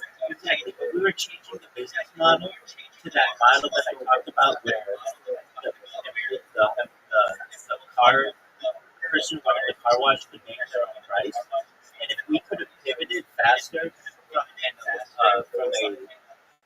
the application and from an application standpoint, we would be. I feel that we would have been operating legally. So it was kind of one of these things that, okay, perhaps we're, in some people's opinion, not operating legally, but we're changing that model, and we just need to change it. It wasn't something that you can just change overnight. To change an app, it takes a lot of programming, and then to change it in the API. It's a lot of programming. It's not just an iOS device. It's not just an iOS app. It's an Android app. And then you have to teach the contractors, hey, no longer are the washes just $20, $30, $50. Now you're going to have to perhaps counter bid against people to be able to do washes, and you have to train people how to do that, and that's going to take time. Probably going to take 6 months.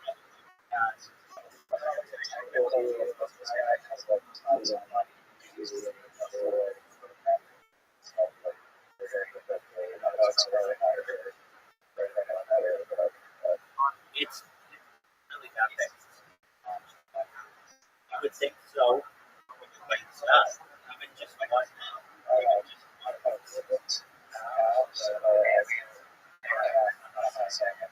Riser. Have you ever programmed an iOS app and published?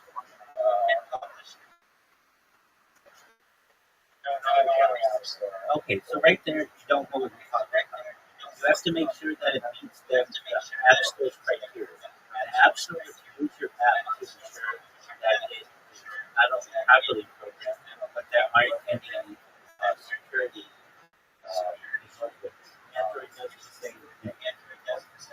To get an app to that level takes time. Also, you don't have one person program both apps. People either focus on being an iOS developer or an Android developer, or not both. And there are teams that do that. And so we have teams overseas doing that. Additionally, even if we could find someone in Southern California to do it, they're going to want perhaps hundreds of thousands of dollars. They're going to want vacation time, benefits. They might want equity. These are all things that the owner of the business did not want to give up. And even still, we couldn't find that person. That person doesn't exist. There wasn't one person who could program the API, an iOS app, an Android app, and be able to test these things. That's another major issue. Is the testing. One person, it's just too much work for one person. We had international teams that would provide us with the apps overnight. Those were teams of at least 6 different people from both platforms, and we had someone who was running the API as well. So that's like 15 different people at least. That's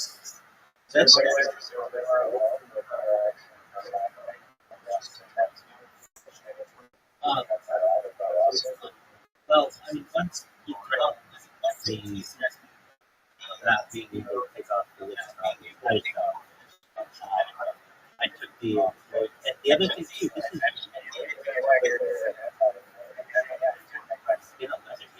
that was, there were some other, absolutely, and he knew that, he said, done, that was the first thing that I told him, and he said, done, and then he started creeping back on that as the year went on, and then nobody wants to get back from basically only celebratory time to a bunch of text messages that say you're taking so much time off. Like, you know, this is what you agreed to. And I knew he was going to do this. I knew this guy was going to do. He also owed me a significant amount of money that I was able to get every dime for it. But he wasn't paying me on time, or he didn't want me to leave. And so what I did, and the other thing is, he didn't show up to work for 6 months. Once COVID hit, he just never came back to the business. And I think this was his strategy. He was going to say, look, I'm just the owner of the business. I don't necessarily know what's going on day to day. My managing director, he's the guy who was running this stuff. So if you're going to go after anybody, go after him. And I could have seen that happen because he didn't show up to work for 6 months. This is a guy who would come in at least a few times a week normally. He went from that to nothing once the pandemic. Oh, absolutely, 100%.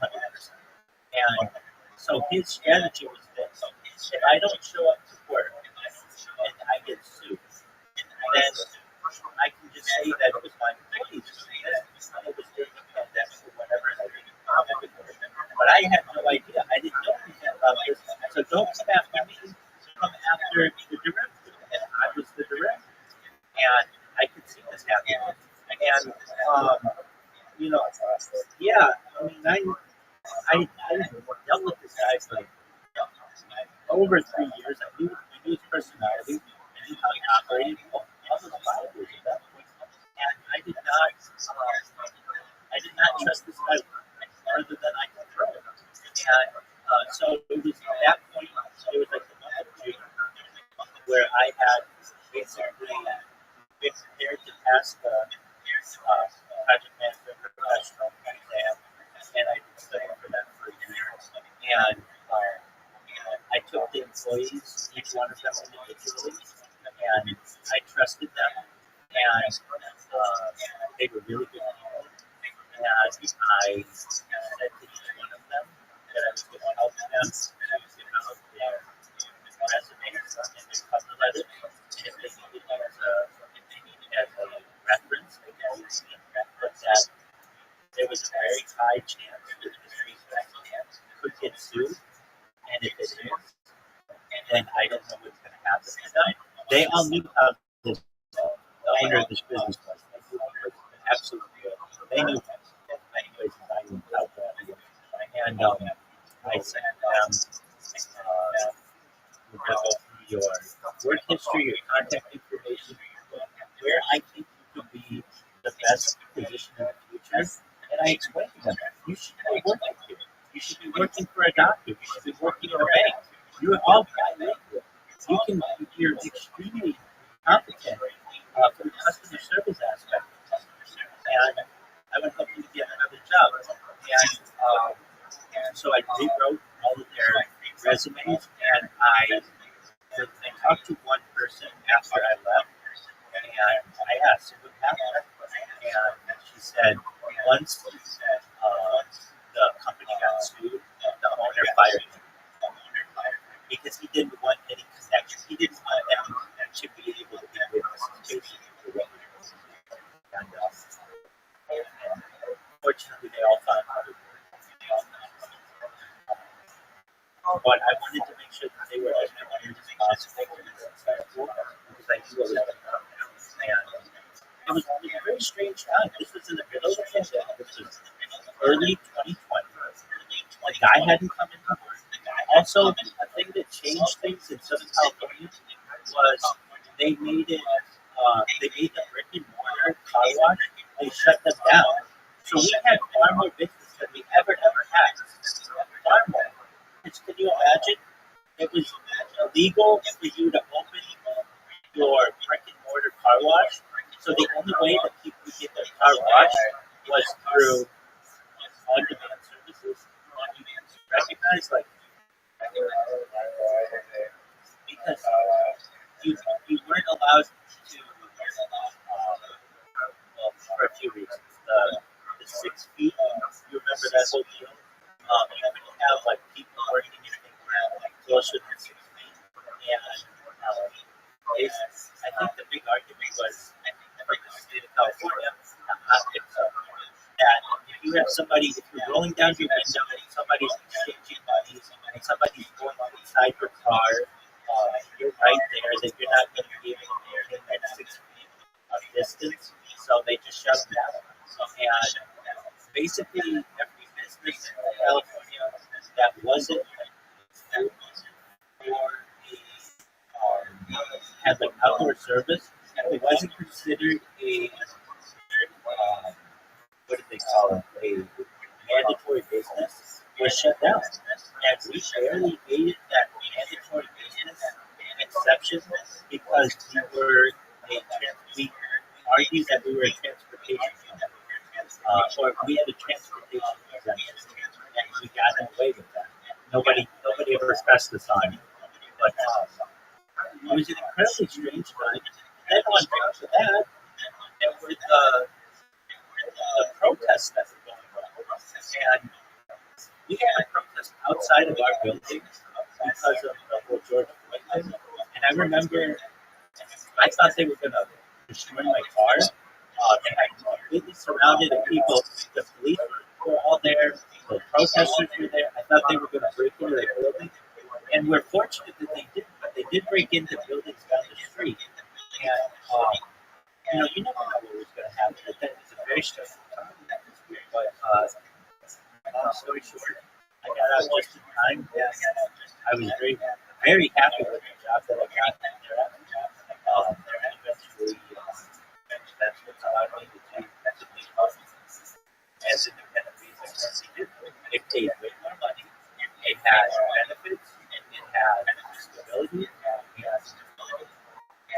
that's how I bought all this. And that's how I did my work.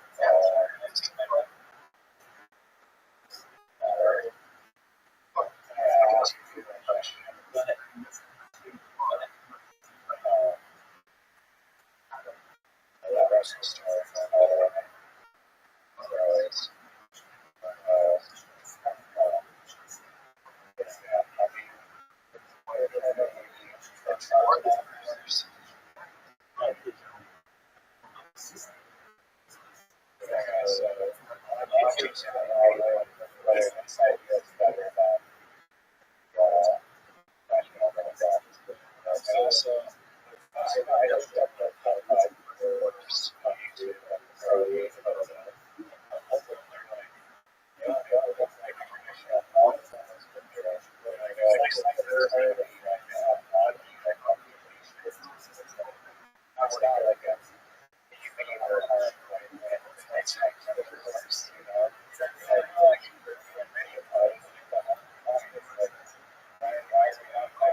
I agree.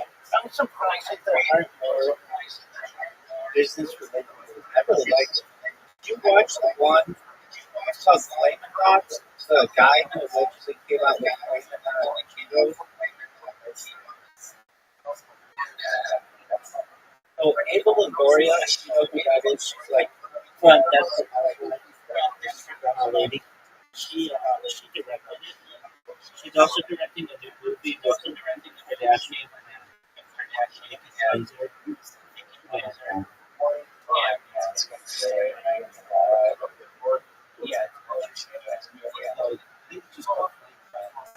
And this started like a $1 billion revolution.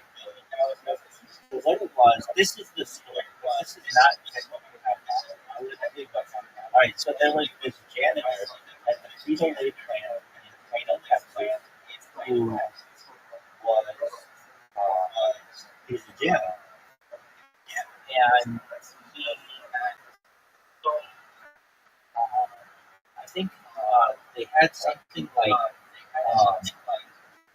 they had the Cheetos that were not like they considered like maybe they like made too many Cheetos in a given week or something. And you could buy the excess for like cheaper if you were an employee on Frito. Okay, so what this guy would do is allegedly he would buy the excess and then take it home and then he was like a Latin man, and felt that Cheetos were just not spicy enough, so he added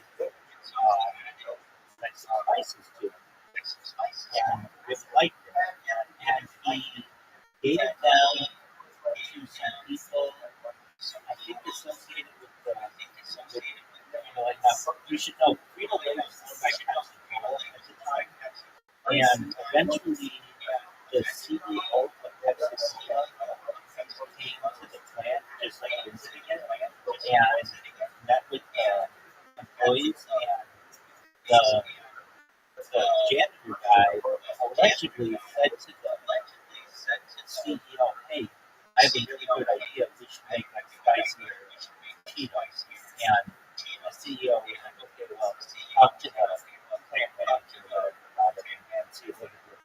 However, there isn't any evidence that this conversation ever happened, but this is how it kind of goes in the movies.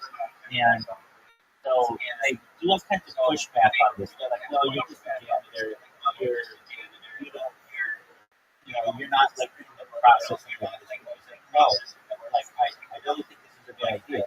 And so he, I think, got a job eventually as like a quality assurance person, and he didn't know what that meant. But basically, they were just like, "Look, you could be doing this. You could just be a janitor." And he got a job as quality assurance. He would bring Cheetos in like these plastic bags, clear plastic bags, and have people try them. And then I think also they were like selling them to people, almost like their friends or whatever. People really like it.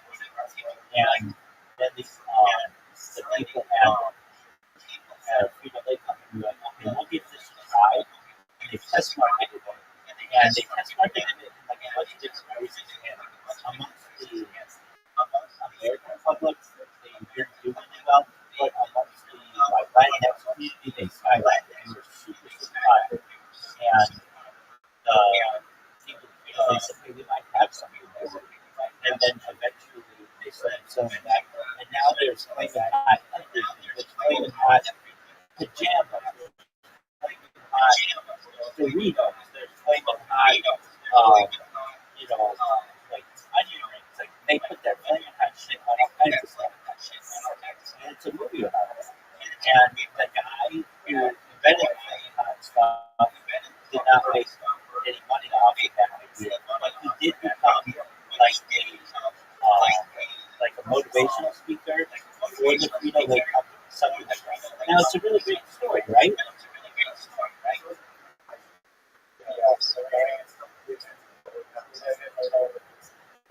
Well, here's the thing. That's not how it technically happened. Apparently, it was executives at Frito Lay who came up with the idea. There's a really good story that basically say that like they could go along with this guy who says that he invented them, but apparently there was like let me get the exact story for you because it's not as good as what's the deal with the Frito Lay Company saying that they developed the flavor pot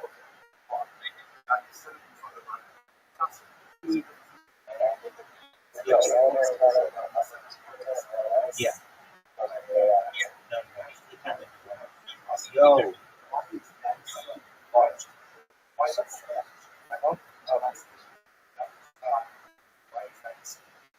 Voice.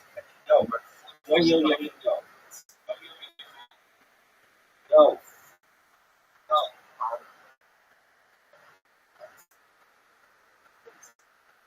Yo. Yo.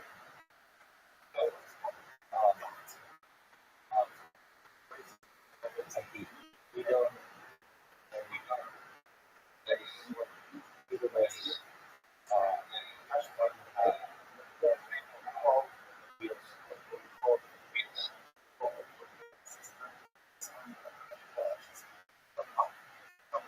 All right, the story of Richard Montanari is very captured as either late and widely disputed and not supported by the community.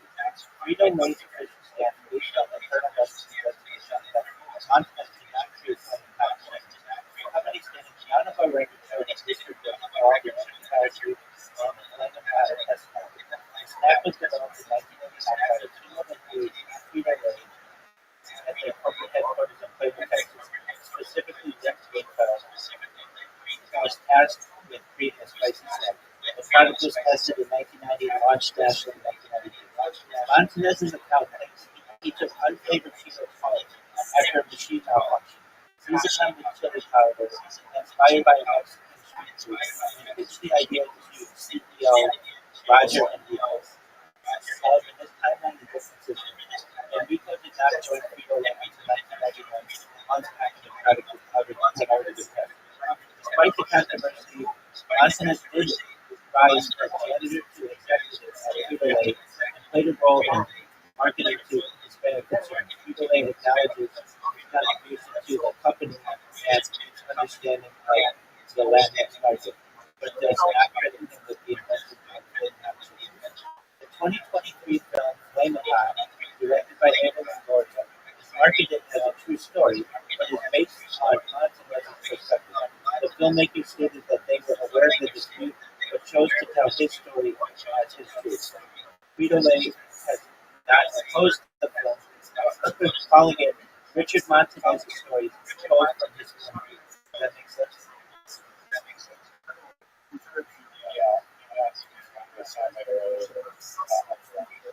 I'm surprised that there aren't more movies like that. I love that kind of like that kind of shit is so cool.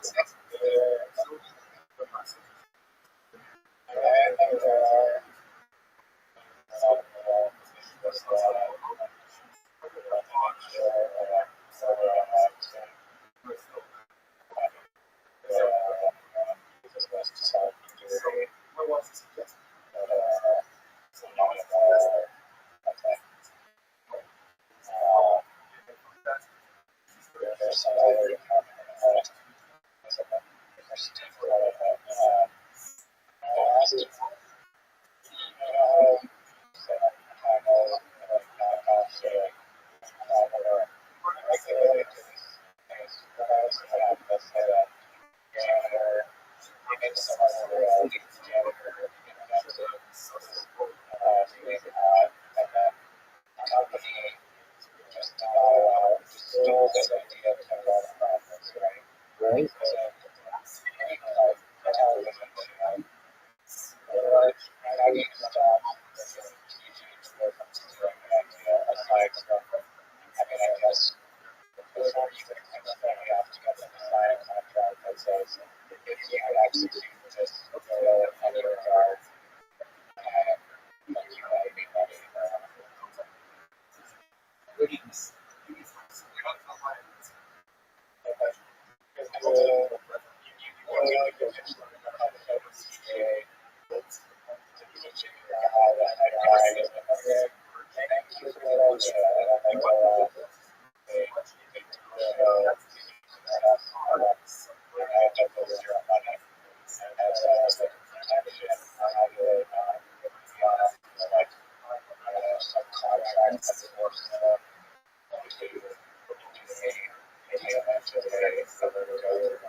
Okay.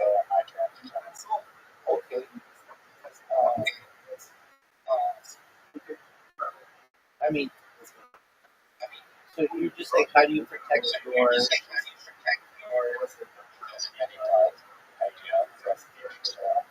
Right. Uh, you're saying, how do you? I mean, it's just an idea, right? At this point, it's just an idea. Okay. So, how and would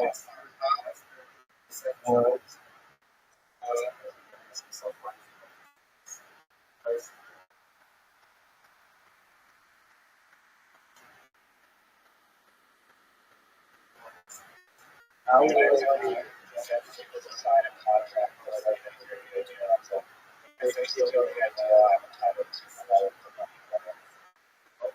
would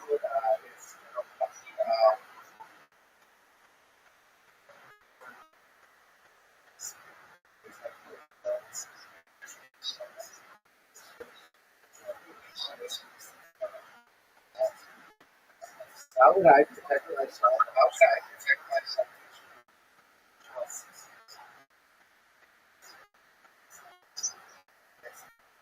How would I protect myself if I were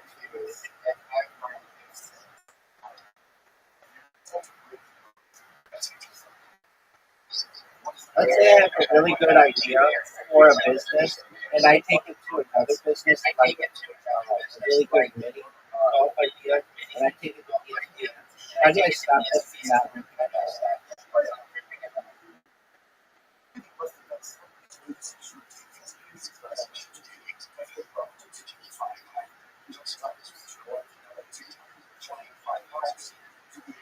Okay, so you use NDAs, document your prior art, timestamp everything, format that, email the spec proposal to yourself, provide your third-party timestamp, and copyrights and trademarks. You can't copyright an idea. You can't copyright a specific revenue. The architectural drawings of the trademark, name of the black box pitch. Don't give the secret sauce pitch the what, not the how. Sell the execution. Work with the IP attorney. Look for provisional patent application. That answer your question?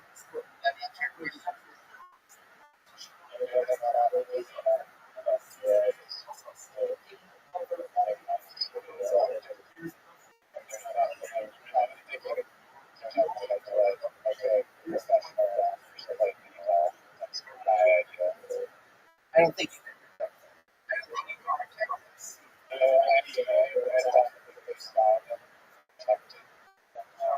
What if they don't sign us?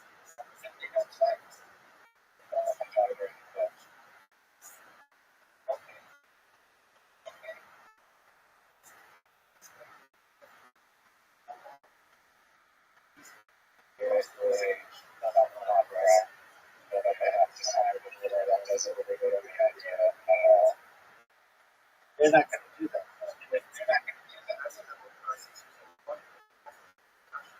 I can tell you, I've worked with ESPN personally. They take me to lunch.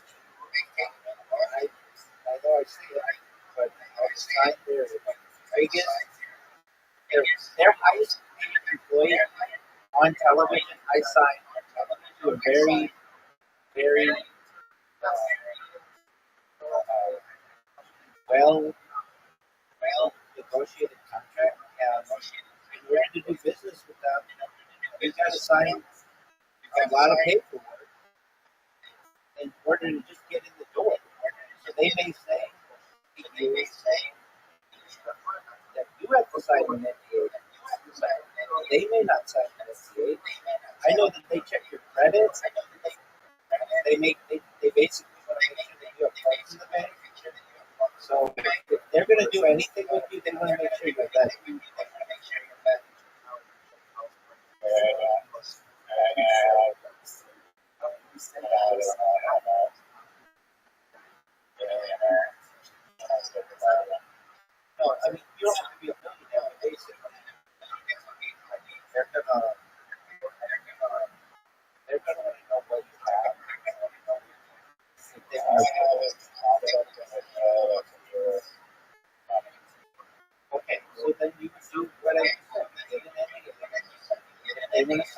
cases they don't want to sign it, they don't have to. But then you just have them sign it. But then you make sure that everything's time stamped and you don't give everything away. It's all the stuff that we just said.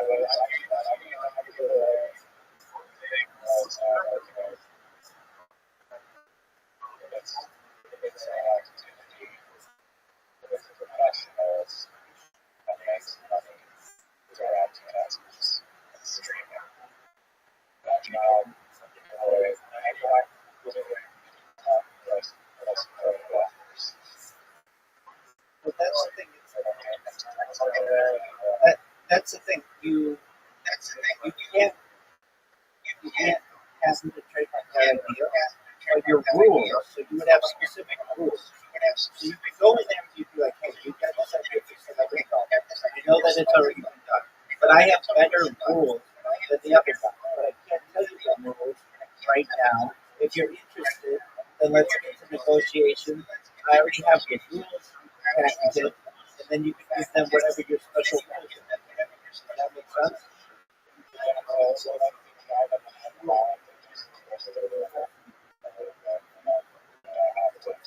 Well, then you can, then they're going to open themselves up to a lot more.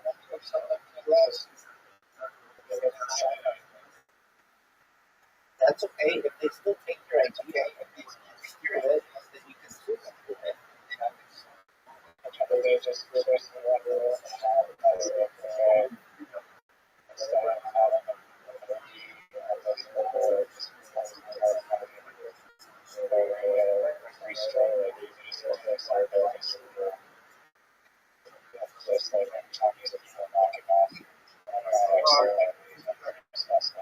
Yeah, I mean, the idea is if they change it enough, then it's a different game, right?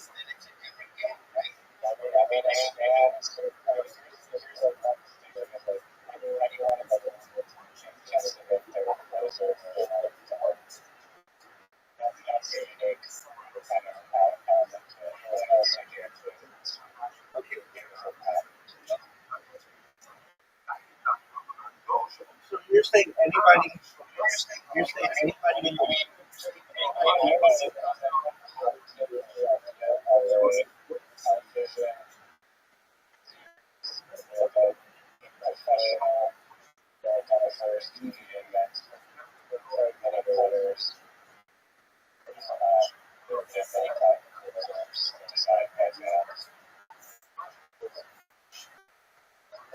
anybody has the idea of having professional golf with type guests, professional mini golf players, and also allow fans to set their courses.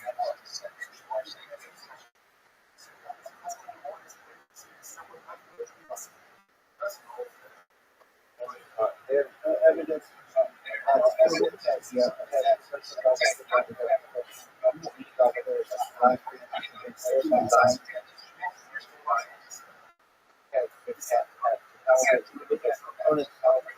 such a concept may be protect people under intellectual property.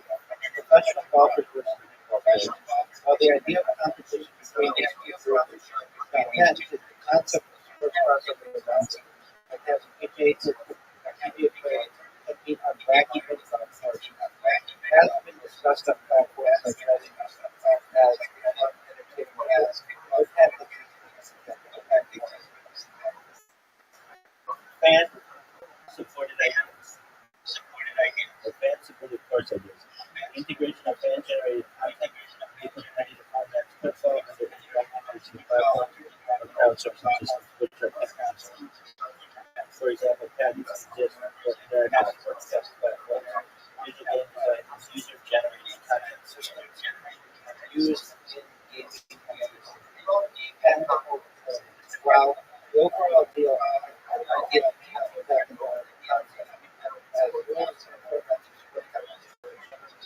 not protectable as a pet or practical, specific technologies involved, fans by bit, and mode-on course design, a dynamic course generator using AI to assemble errors from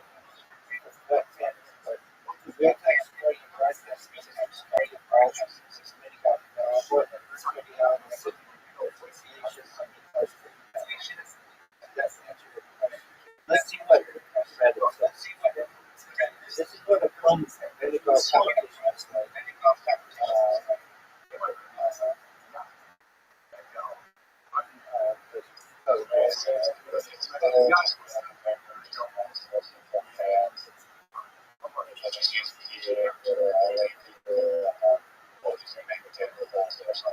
well, here's the thing. Let's say you crowdsource this idea. Who's going to say that? Like somebody submits their idea, and you read it, and you steal their idea. Who's to say that person can't sue you?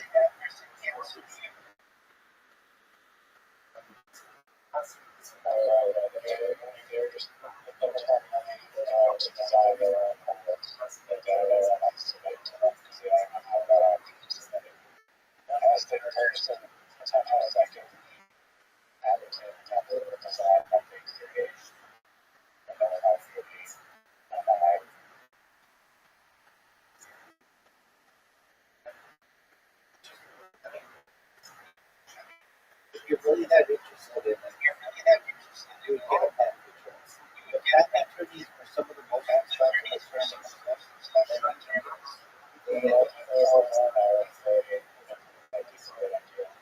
they might, but they usually don't work like that.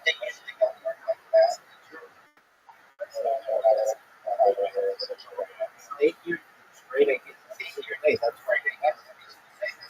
But that's how you do it.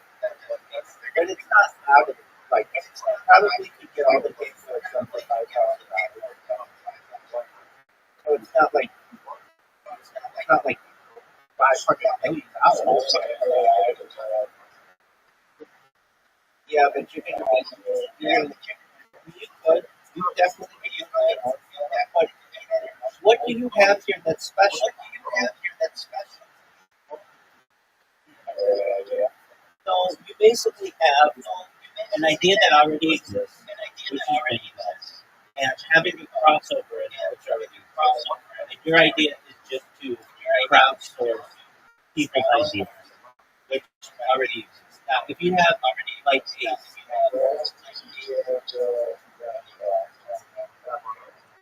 they don't have one every year, but they've done it.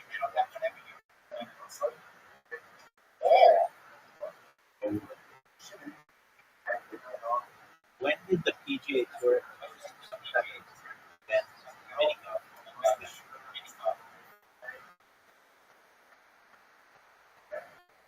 okay, the PGA Tour, official developmental tour,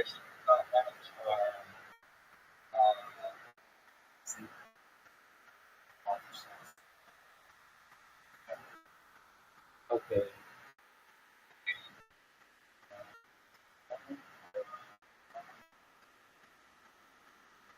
When has there been a crossover event between professional golfers and beginners?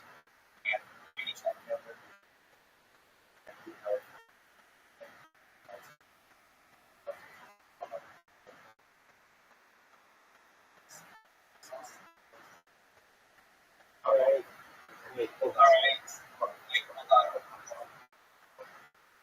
What was that event with Scotty Scheffler or Golf Channel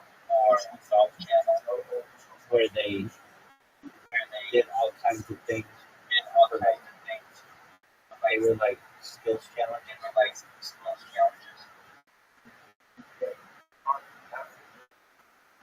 Optim Golf Channel gave the content made for TV's first episode. This just happened. And Chuck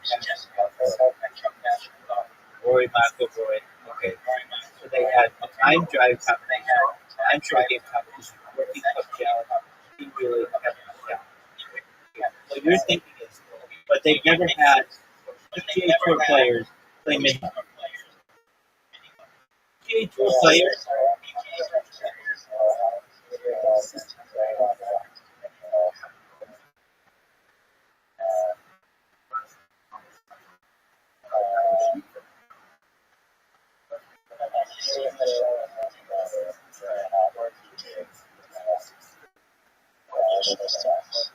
Wait, no, hold on. In Australia, they did.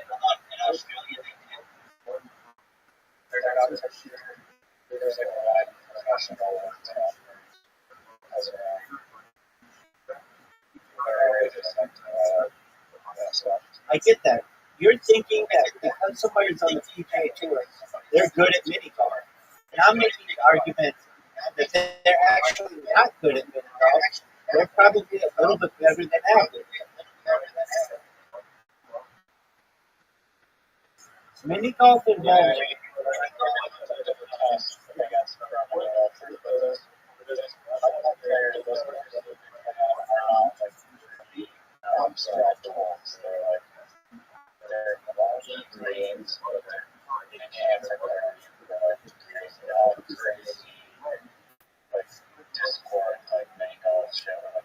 have there ever been, or has there ever been, a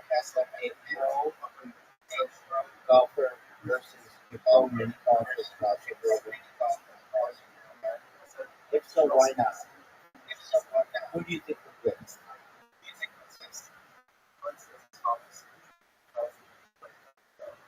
Yes, there have been crossover events matchups between professional golfers and professional mini golfers.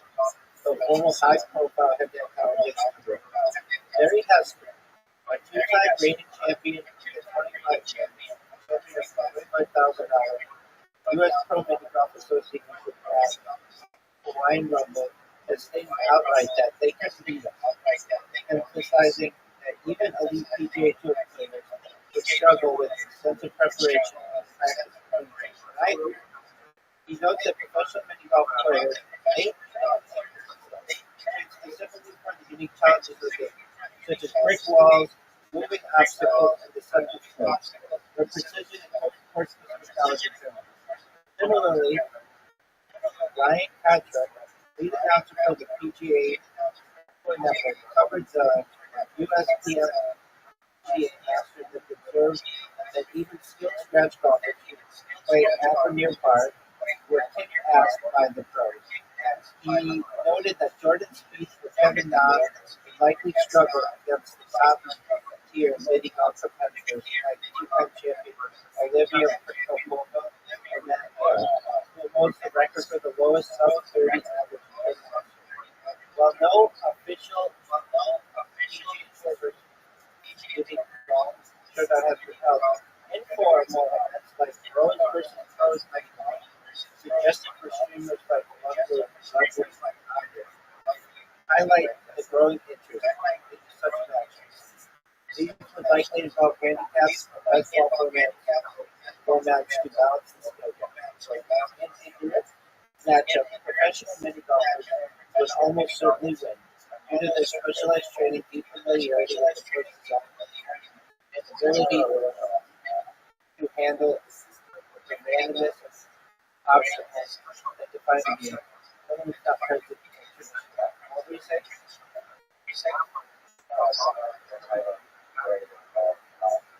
No, they're saying that many golfers would dominate their goals.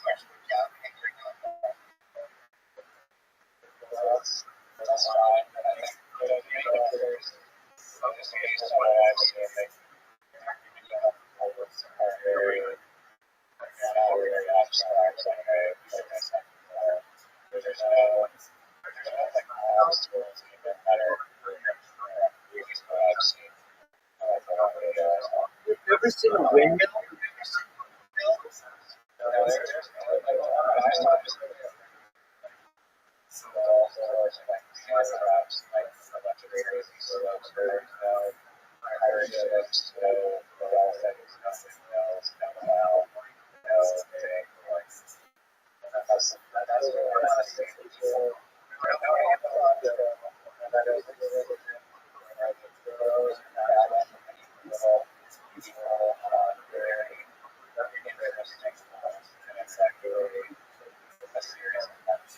So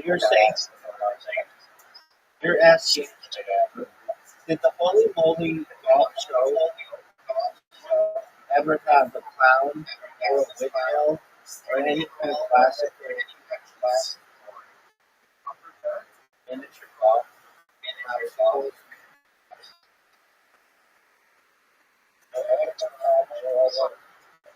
Okay, so yes, holy moly prominently features clowns, windmills, and other classic miniature golf obstacles.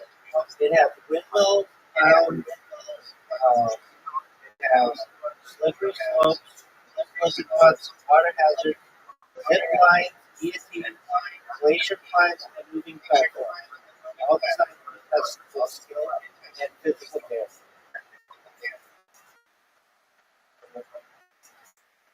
Yes. Um, so the problem is it's a bunch of that are trying to make it all entertaining. Okay, It's way more interesting how it was. do you know how expensive that would be, though, to get the best people in the world to show up? The people are already has those people like they're there and like they can invite us. But that doesn't mean that they have to show up Why is that players from the because they have incentive to do so. okay. So do you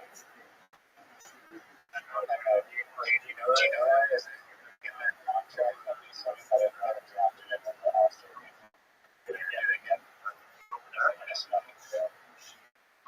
Do professional players get paid extra for the All-Star game, or do they have to do it voluntarily?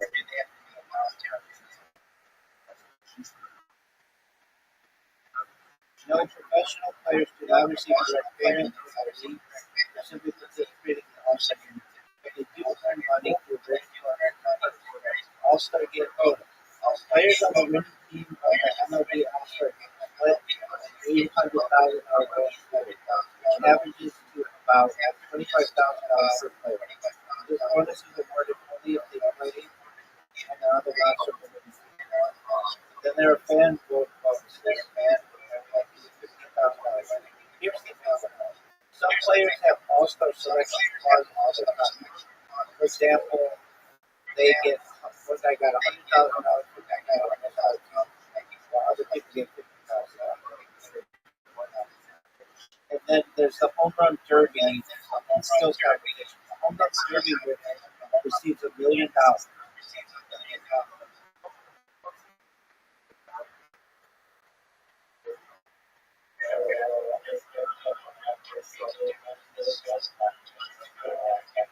Hold on. And then the NBA does pay the guys for the All-Star game. If they're on the winning team, they get $100,000. And the losers get $25,000. Nobody's gonna watch it unless you market it.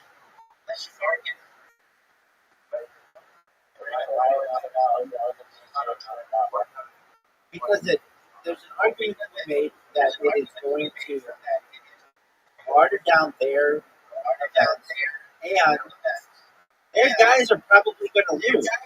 So it hurts their reputation.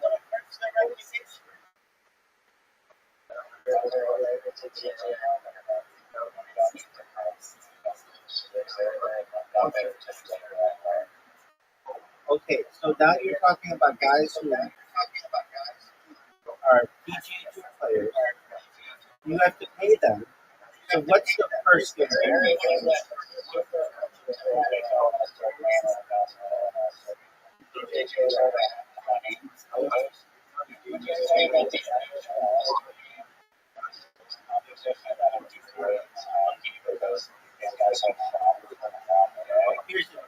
Here's the thing.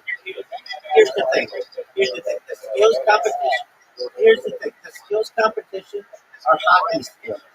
The skills competition in golf are golf skills. Mini golf isn't really the same. There's not a single time where the guy has to hit it off a brick or hit it in a clown valve. That's not a skill that the PGA Tour promotes. That's a different sport. I get what you're saying, they're using a putter to hit a ball. But the PGA Tour is going to say you have to have the art of reading the green and knowing the hardness of the green and perhaps if wind's involved, and all of that takes skill. Hitting a ball against a concrete brick through a cloud's mouth and then through a windmill, that's not as much skill, and we don't want to water down our product. On top of that, we don't want people to perhaps like this sport even more than our own sport, because our own sport is based on the promotion of, with country clubs and all of these really high luxury brands and stuff. We don't want to take that and then water it down with a clown and a windmill.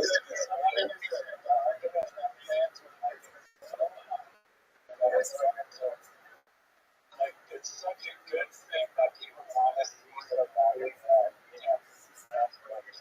I would say that the PGA Tour would say this.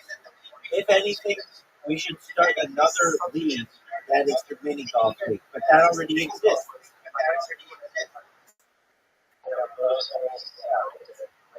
Well, wait. Now you're saying they can just be better holes, right? Okay. So it's not going to be PGA Tour players now. It's going to go back to professional mini golf.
Wait, but that's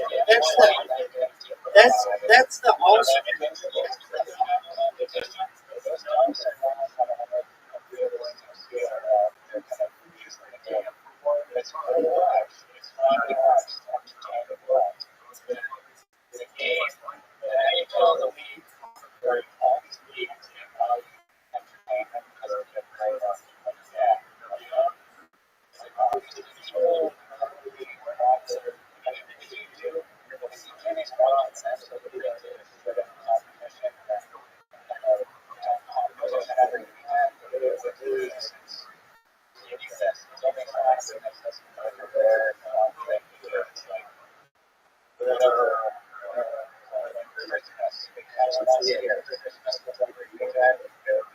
I have a question for you.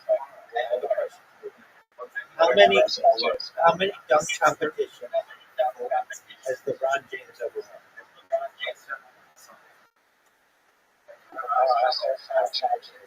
I know the answer. How many dunk competitions has LeBron James ever participated in?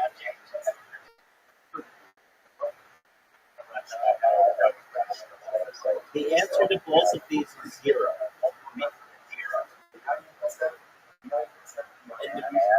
And a major reason. Well, he says he doesn't want to get hurt. But a major reason is he doesn't want to lose. And many of these guys don't want to lose on national television because their ball hit the clouds. That's not what they do. They would much rather lose on the 18th hole under normal conditions because they were one shot back and they just weren't good enough then to lose because their ball hit the windmill.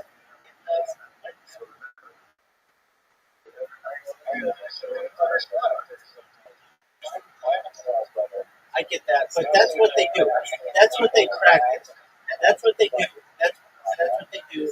That's what they practice. They don't practice hitting it through a contest. Okay, so how could you be?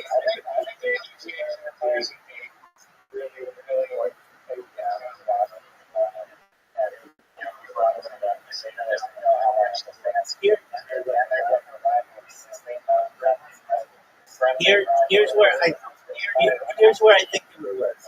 If you could get really big persons, then you could get a person. So basically,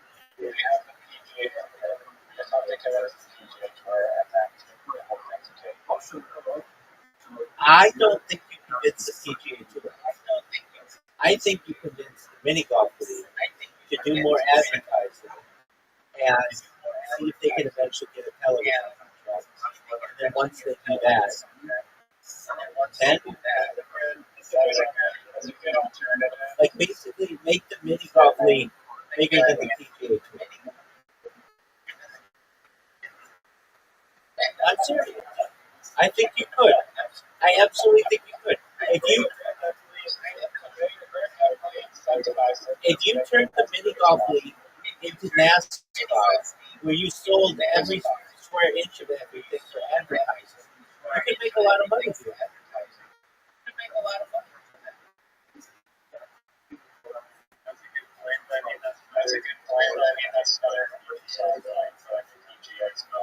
Yeah, but they don't want to. They don't want their guys to be NASCAR. They're about luxury brands and stuff. That's not so much about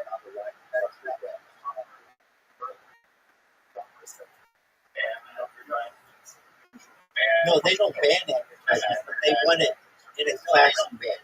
Like there's a reason why.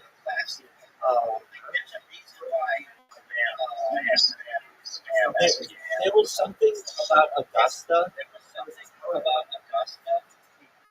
Yo, dog, what was the thing with Augusta National that they would limit advertising because that's just how they are, and they don't allow advertising on TV and stuff like that.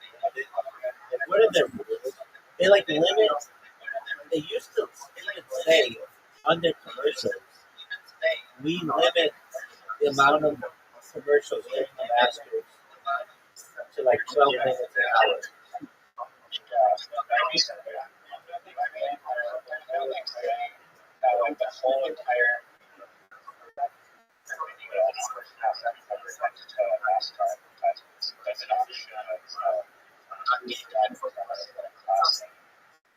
I agree. I think it could be done in other ways. Not that they have to be mutually exclusive.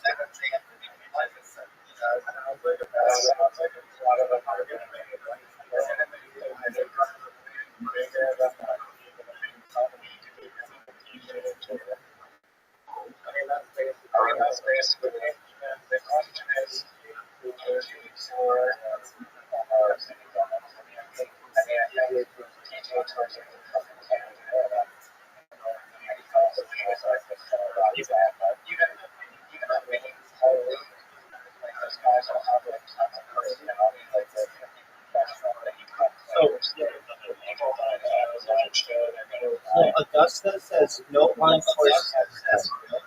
So they have zero signage sports sponsorship. And you have to understand, and I know you do, Augusta National is filled with billionaires. They don't need them. Limited TV commercials.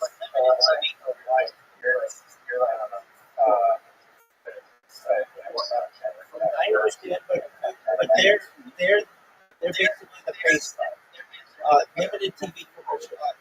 They limit it to 4 minutes per hour when other PGA Tour events are 18 to 20 minutes. No corporate sponsorship on air. Yet Augusta National does not allow TV sponsors during the broadcast, even though it could generate millions in revenue. In 2002, they dropped all TV ads entirely to resist pressure to admit female mentors, demonstrating their willingness to forego income control over broadcasting rights. Instead of selling exclusive TV rights, Augusta National allowed CBS and ESPN to broadcast the tournament for free in exchange for control of the production and content. So they allowed CBS and ESPN to broadcast it for free.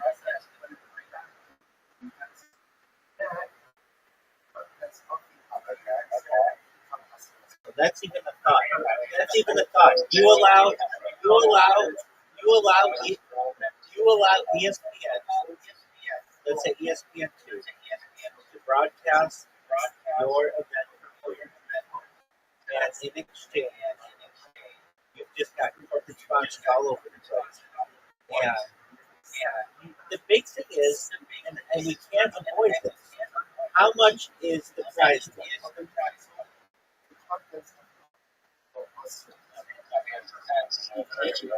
It's not a PG.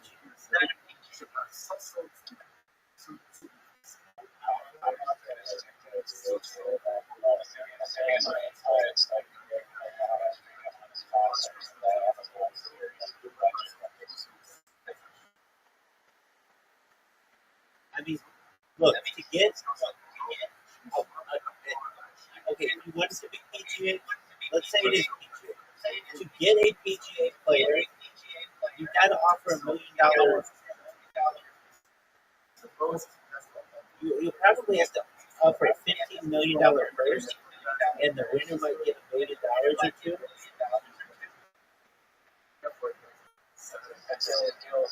It is not a skills competition. That's something different.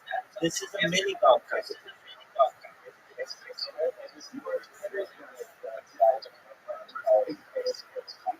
We're going to ask.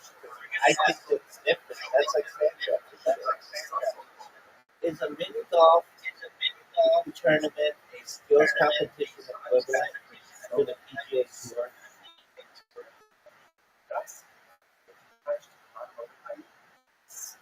Many golf tournaments are not skills competitions equivalent for the PGA Tour.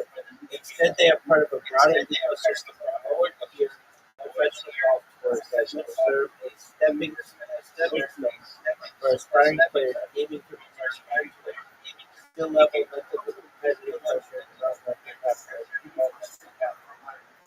they're not even talking about that. That's not what they're talking about. Mini golf.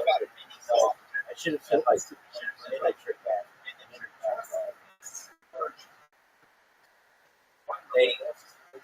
They ridiculous. Miniature golf tournaments are not skills competitions equivalent to the PGA Tour, though they showcase timing, precision, and strategic play within their own specialized domains. While PGA Tour players excel at size with complex course management, physical endurance, and elite golf striking under pressure, professional miniature golf will see in events like the U.S. Pro Mini Golf Association Masters demands a different, highly specialized skill set. These include advanced geometry-based micro adjustments for surface texture and obstacles, and consistent repeating holes, putting under intense pressure, skills that are not directly transferable to traditional golf. Does this make sense to you?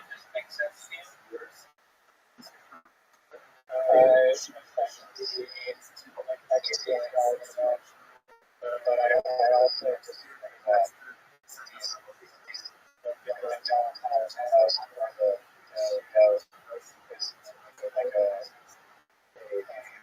practical demonstration of NHL skills. I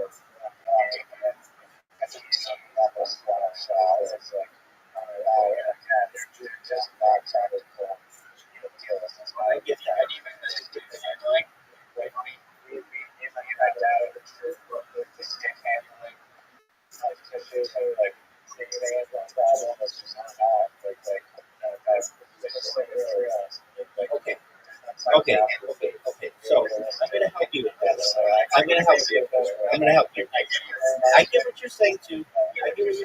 Jumping over a car to make a step down, that's not done.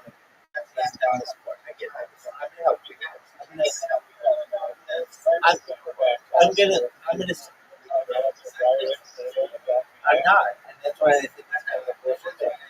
I'm gonna steel man this. I'm gonna steel man this. Yo, dog, steel man this. I want the highest rated idea for a miniature golf tournament. Would it be a crossover between professional golfers from the PGA Tour and miniature golf professional, or would it be celebrities? How much of a prize would we need for first and a purse? Would we do this like a one-time thing, or would it be a series? Maybe even like its own like league where you do this annually. How many holes would you have? Where would it be on TV? I want the best argument to be made. What would be needed to get this event to be as big as an NFL game?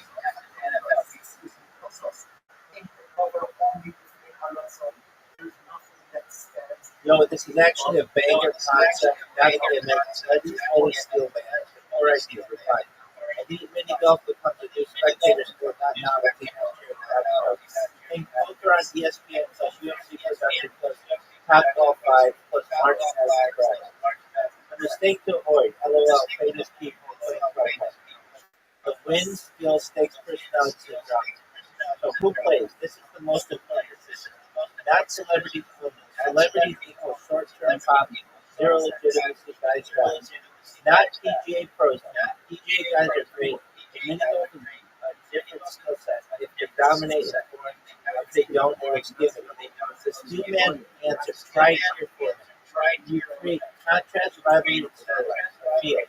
16 mini golf pros, world champions, world presidents. 16 mini golf, 16 PGA players, and 16 celebrities.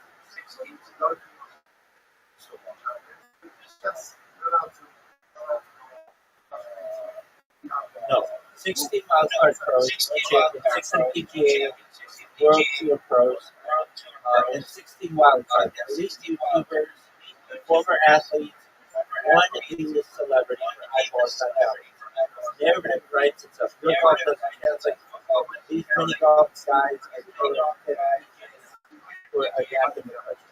How to make a watch. 18 holes total, but broken into acts, not one long slog. Act 1, 6 holes seating for crash subjects. Act 2, 6 holes elimination for time pressure. Act 3, 6 holes finals head-to-head 6 holes.